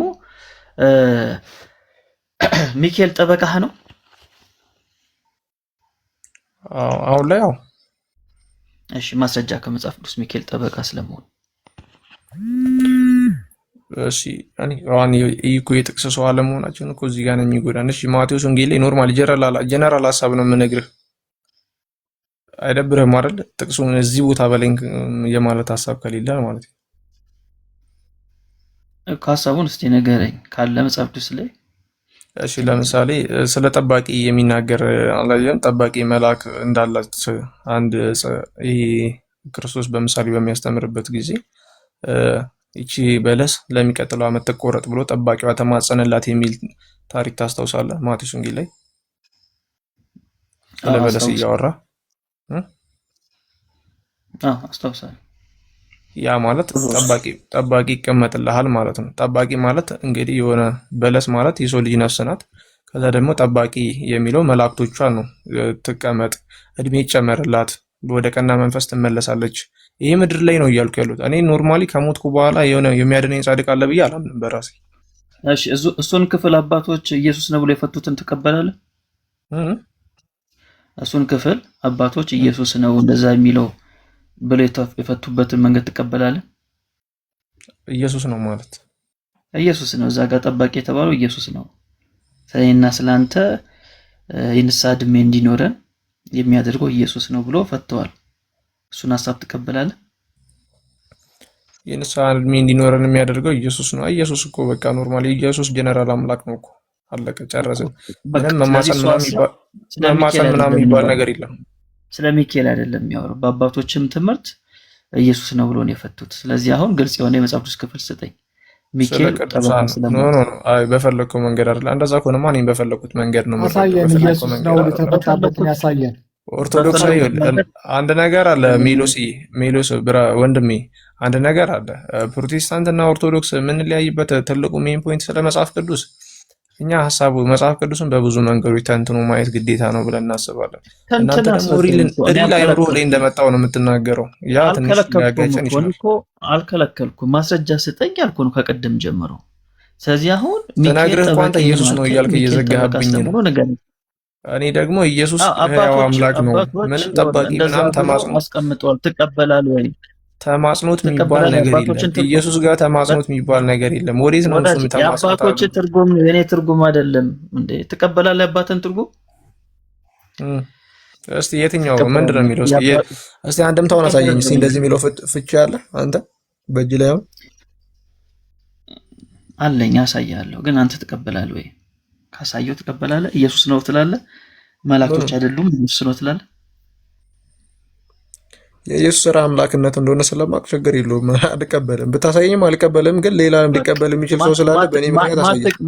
ማትቀበል ከሆነ ምንም አያደርግልም። ምንድን ነው ማሳይ? ማትቀበል ከሆነ ሌሎች ይድኑበታል። ኢየሱስ ሚካኤል ማን ነው የሚገቡ ማለት? እኔ ነኝ። አሳየን ነው ያልኩህ እኔ ነኝ። ቆይ ሮያል አንተማ ቆይ ኳሱን ይኸው። እሺ ሚካኤል በግልጽ አሁን ለምሳሌ አንደኛ ዮሐንስ መልእክት ምዕራፍ 2 ቁጥር 1 ላይ ኢየሱስ ክርስቶስ ጠበቃችን ነው ይላል አይደል? ሐዋርያው ዮሐንስ ኢየሱስ ክርስቶስ ጠበቃችን እንደሆነ ይናገራል። አንደኛ ዮሐንስ መልእክት ምዕራፍ 2 ቁጥር 1። እሺ ከአብ ዘንድ ጠበቃ አለን እርሱም ጻድቅ የሆነ ኢየሱስ ክርስቶስ ነው ተብሏል አይደል? ስለዚህ ለሐዋርያው ዮሐንስ ራሱ ጠበቃው ማን ነው? ለሐዋርያው ዮሐንስ ሳይሆን ኖርማሊ የዓለምን በሙሉ ጠበቃዋ ኢየሱስ ነው። በጣም አሪፍ። ስለዚህ ከኢየሱስ ውጪ ሚካኤል ጠበቃ ነው እያልከኝ ነው አይደል? ነገርኩህ እኮ የኢየሱስ ይኸውልህ፣ እኛ ነገረ ድህነትን ለምንድን ነው በስነ ስርዓት የማንረዳው? ነገረ ድህነት እኮ ይኸውልህ የነፍስ ጉዳይ ነው አይደል እንዴ? የነፍስ ጉዳይ እኮ በቃ ሪል ይኸውልህ ነገርኩህ እኮ በምድር ላይ ይሄ የኢየሱስ እኮ ኖርማል የኢየሱስ ጠበቃነት ምን ላይ ነው? የአዳም በደል አለ አንድ፣ ከዛ ደግሞ ማጽደቅና መኮነን አለ ሁለት። በቃ ጨረስን። እዚህ ጋር እኮ ስለ ነፍስ አለ እያወራን ያለ ነው። ስለ ነፍስ ነው እኮ ሚካኤልን ዋስ ጠበቃ ስንል በምድር ላይ ነው። እኔ እኮ ነገርኩህ ሚካኤል ይኸውልህ ሚካኤል ለነፍስ ነው። ድርሳነ ሚካኤል የሚለው ሚካኤልን ዋሴ ነው ጠበቄ ነው የሚለው ለነፍስ ነው ወዳጅ። ይኸውልህ አዳምጥ። እሺ አዳምጥ የሚለው አዳምጠኝ። ፍቺው እንዴት እንደሆነ ታውቃለህ የሚለው ድርሳነ ሚካኤልን ባላነበብኩ ነው የምትከራከረኝ። ለምንድን ነው ያላነበብኩት? በደንብ ነው የማነበው። አንብቤዋለሁ። ድርሳነ ሚካኤልን ኖርማሊ በቃሌ መሸምደድ አይጠበቅብኝም፣ ግን አንብቤዋለሁ። እርግጠኛ ነኝ ደግሞ እንዳነበብኩት። እሺ ጥያቄ ልጠይቅህ፣ ማንበብን እንፈትሽ። እሺ መጀመሪያ እኔን አዳምጠኝና ትጠይቀኛለህ። አይ ቆይ አንብቤዋለሁ እያልከኝ ነው። ድርሳነ ሚካኤል ማን የጻፈው ማለት ማን የጻፈው? ቀላል ጥያቄ፣ በጣም ሲምፕል ጥያቄ። ማን የጻፈው ድርሳነ ሚካኤል? መቅደም አለው። መቅደሙን አላነበብኩኝም። ኖርማሊ ድርሳኖቹን አንብቤያቸው አውቃለሁ። ከድርሳኖቹ ውስጥ ከመሀል አንዱን ጠይቀኝ። አንዱን ልጠይቅህ? እሺ ሚካኤል ድብብቆሽ ተጫውቷል ከአጋንንት ጋር? እሺ አሁን ምን አለ መሰለህ፣ የሆነ ቀለል አድርገው የመረዳት ነገር ነው። ድብብቆሽ አይደለም። ይኸውልህ ድብብቆሽ ምናምን የሚባል ነገር የለም። መላእክት ናቸው፣ የተከበሩ ቅዱሳን ናቸው። መልአክን የማክበር ወይም አቅም ከሌለ አንተ ክርስቶስንም የማክበር አቅም የለህም። እሱን አንብቤዋለሁ ወዳጄ እኮ አዳምጠኛ። ቆይ አንብቤዋለሁ ወይም አላነበብኩም በልና ዝርዝሩን ሀሳብ ትነግረኛለህ። ችግር ምንም ድብብቆሽ ምናምን የሚባል ነገር አይደለም። ለምን ድብብቆሽ ብለህ በአማርኛ እንደዚህ የሆነ ቅልል አድርገህ ተረዳው? ሃይማኖታዊ ነገር ነው። አንዴ እንደዛ ነው የሚለው ወዳጄ። እንደዛ ይልማ። ድብብቆሽ የሚል ሪል ቃል አለ። ደብቋት ነው የሚለው። ነፍሷን ደብቋት ይላል። ነፍሷን ደብቋት ይላል እግዚአብሔር። እሺ ነፍሷን ደብቋት ምን አደረገ? ከዛ ሚካኤል አምጣለው አንብበዋል። እሱን ክፍል አንብበዋል። ለምን እንደዛ ትረዳላችሁ እኮ ነው። አንብበዋል ወይ ክፍሉን አንብበዋል ወዳጄ? አሪ ወላይ መዋሸት አልፈልግም፣ ግን አሁን ስታወሩበት ሰምቻለሁ። እዚህ ጋር ላይ የገለጥክለት ነበረ ለሮያል። ታዲያ አንብቤዋለሁ አትበለኛ። ለሮያል ስትገልጽለት እያየው ነበረ። ኖርማሊ እኔ መዋሸት ስላልፈለኩ ነው የጠየኩት እኮ በቃ እኛን እና እያሳየናቸው ያለ ነው እና ምንም የጠየኩን ሁሉ እየመለስክልኝ አይደለም። ስለዚህ ሪል ሀሳቡን ልንገር የሚሉስ ለምን አታዳምጥም? ያላነበብኩን ምኑን ነው የምትነግረኝ? በግድ ነው እንዴ? የመላእክትን ምልጃ የኦርቶዶክሶች እንዴት ነው የሚረዱት የሚለውን ነገር ለምን አታዳምጥም? እሺ ለነፍስ አይደለም ነው ፖይንት። ለነፍስ አይደለም። እሺ መላእክት ማስረጃ ተሰየኛለህ። ለነፍስ እንዳልሆነ ማስረጃ ታሳየኛለህ ከኦርቶዶክስ መጽሐፍ? ለምሳሌ እሺ ያሁን ለምሳሌ ለነፍስ እንዳልሆነ ማስረጃው አንድ ነገር ልንገር። እስካሁን ድረስ እየጸለዩ ያሉ ሰዎች ምጽአት ቀን ደርሶባቸው አይደለም፣ ወይም ከሞቱ በኋላ አይደለም እየጸለዩ ያሉት፣ በህይወት እያሉ ነው። ከሞተ በኋላ የጸለየ ያለ ድርሳነ ሚካኤል ከሲኦል አስወጥቷል። አረማውያን ወይም ደግሞ ከሞትኩ በኋላ ምናምን ከሲኦል አስወጥቷል ምናምን አይደለም። ከሲኦል ማንም ሄዶ አላየም። ከሲኦል የትም አላየም። ኢየሱስ ራሱ ማውጣቱን አላየም ከሲኦል እንኳን ሚካኤል። ስለዚህ ለነፍስ ያው ድርሳነ ሚካኤል እኮ ለነፍስ እንደሆነ እየተናገረ ድርቅ የምትለው ከሲኦል ሰባት ይሄ የማመን ችግር ነው እንጂ ማለት ነው አይደለም። ሚካኤል ኢየሱስ ማውጣቱን ራሱ አላየም። በግድ ቆይ እባክህ አሁን ማስረጃ ሳመጣልህ አላየም አትበለኝ። እሱማ እኔ አላየሁም፣ የተጻፈ ነው የምነግርህ እንዴ። የተጻፈ ላይ ነው እያወራን ያለ ነው። ስለዚህ ሚካኤል የነፍስ ጠበቃ መሆኑ ማረጋገጫው አንደኛ ቃል በቃል ተጽፏል። ሁለተኛ ከ7000 በላይ የሆኑ ነፍሳቶችን ከሲኦል አውጥቶ አጥምቆ ገነት አስገብቷል። ስለዚህ ኦርቶዶክሳውያን የቅዱስ ሚካኤልን ምልጃ የምትረዱት በዚህ መንገድ ነው፣ ሌላ መንገድ ነው አትበለኝ። ከሲኦል ገነት ያስገባል ብላችሁ ነው የምትረዱት። ስለዚህ ይህን ሐሳብ ድርሳነ ሚካኤል ላይ የተጻፈውን ከሲኦል አውጥቶ አጥምቆ ገነት ያስገባል የሚለውን ድርሳነ ሚካኤል ላይ የተጻፈውን በግልጽ አማርኛ የተጻፈውን ሐሳብ ትቀበላለህ ወይንስ አትቀበልም? ወዳጄ በግዱ አሁን ታዞ ነው፣ በፈጣሪ ታዞ ነው እንጂ በራሱ ፍቃድ የሚያደርገው ነገር የለም። ኧረ እባክህ ሮያል፣ ቅድም አወራህ እኮ ሮያል። አሁን የሱ ተራ ነው። በግዱ ቀጥል። ትቀበለው ይሄን ሐሳብ?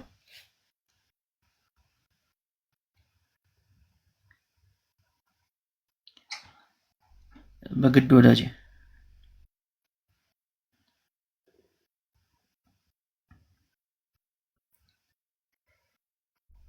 ሚውት ነው እያወራህ ከሆነ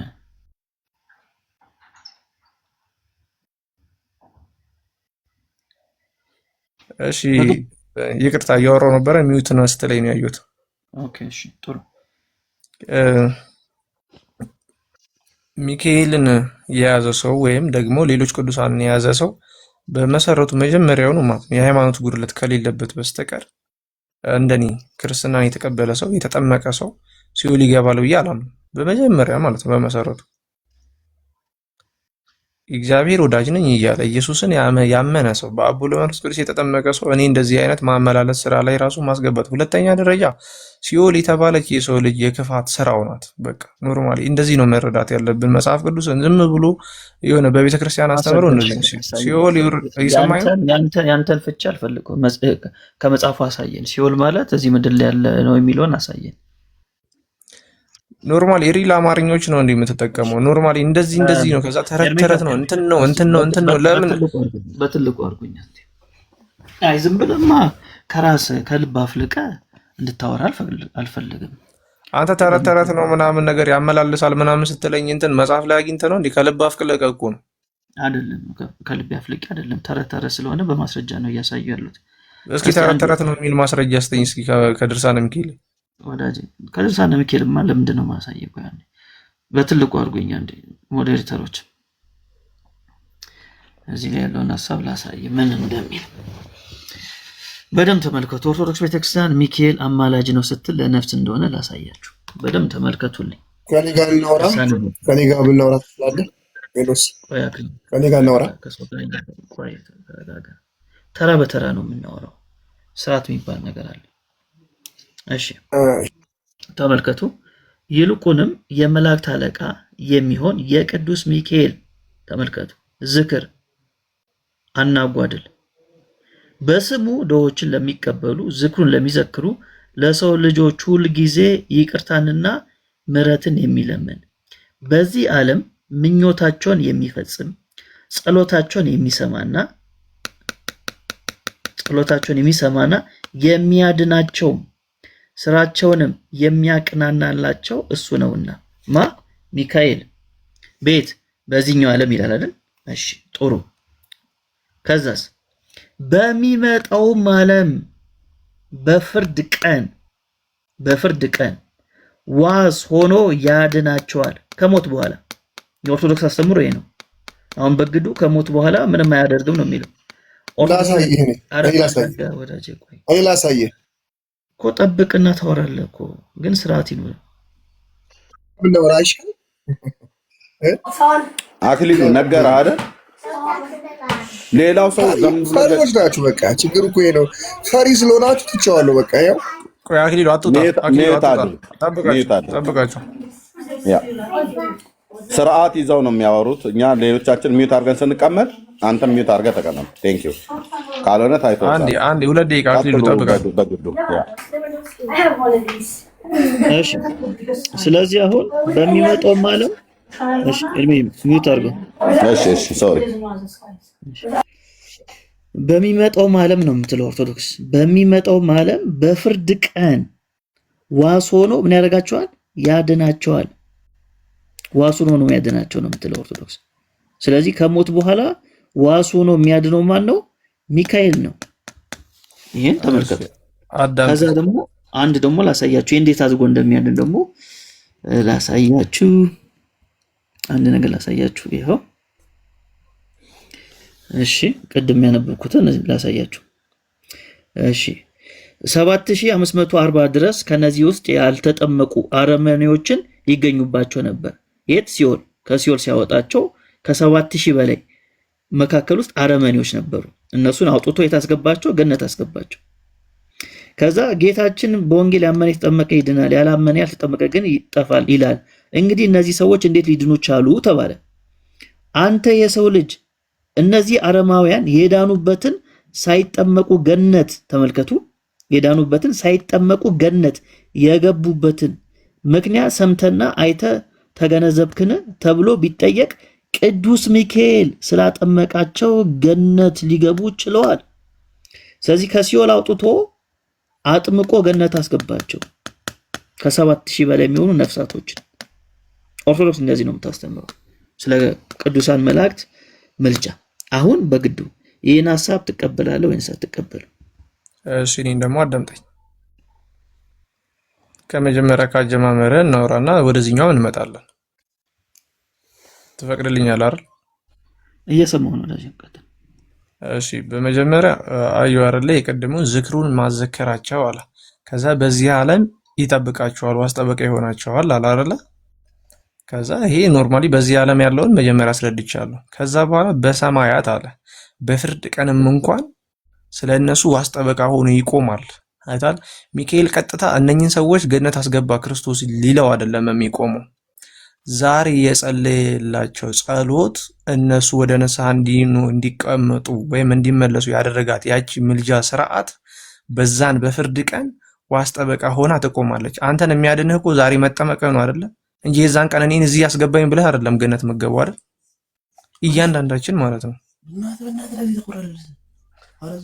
እና እያንዳንዳችን በዚህ በአሁን ሰዓት በሰራናት ስራ ነው የምንገባው። ዋስጠበቃ ማለት ያቺ የተጸለየችና እድሜ የተጨመረልን በንስሐ ሕይወት እንድንመላለስ ያደረገን የዘከርነው ዝክር በእግዚአብሔር ስም የዘከርነው ዝክር ወይም ያጠጣነው ቀዝቃዛ ውሃ የዛን ቀን ለእያንዳንዳችን ዋስጠበቃ ሆና ትቆማለች።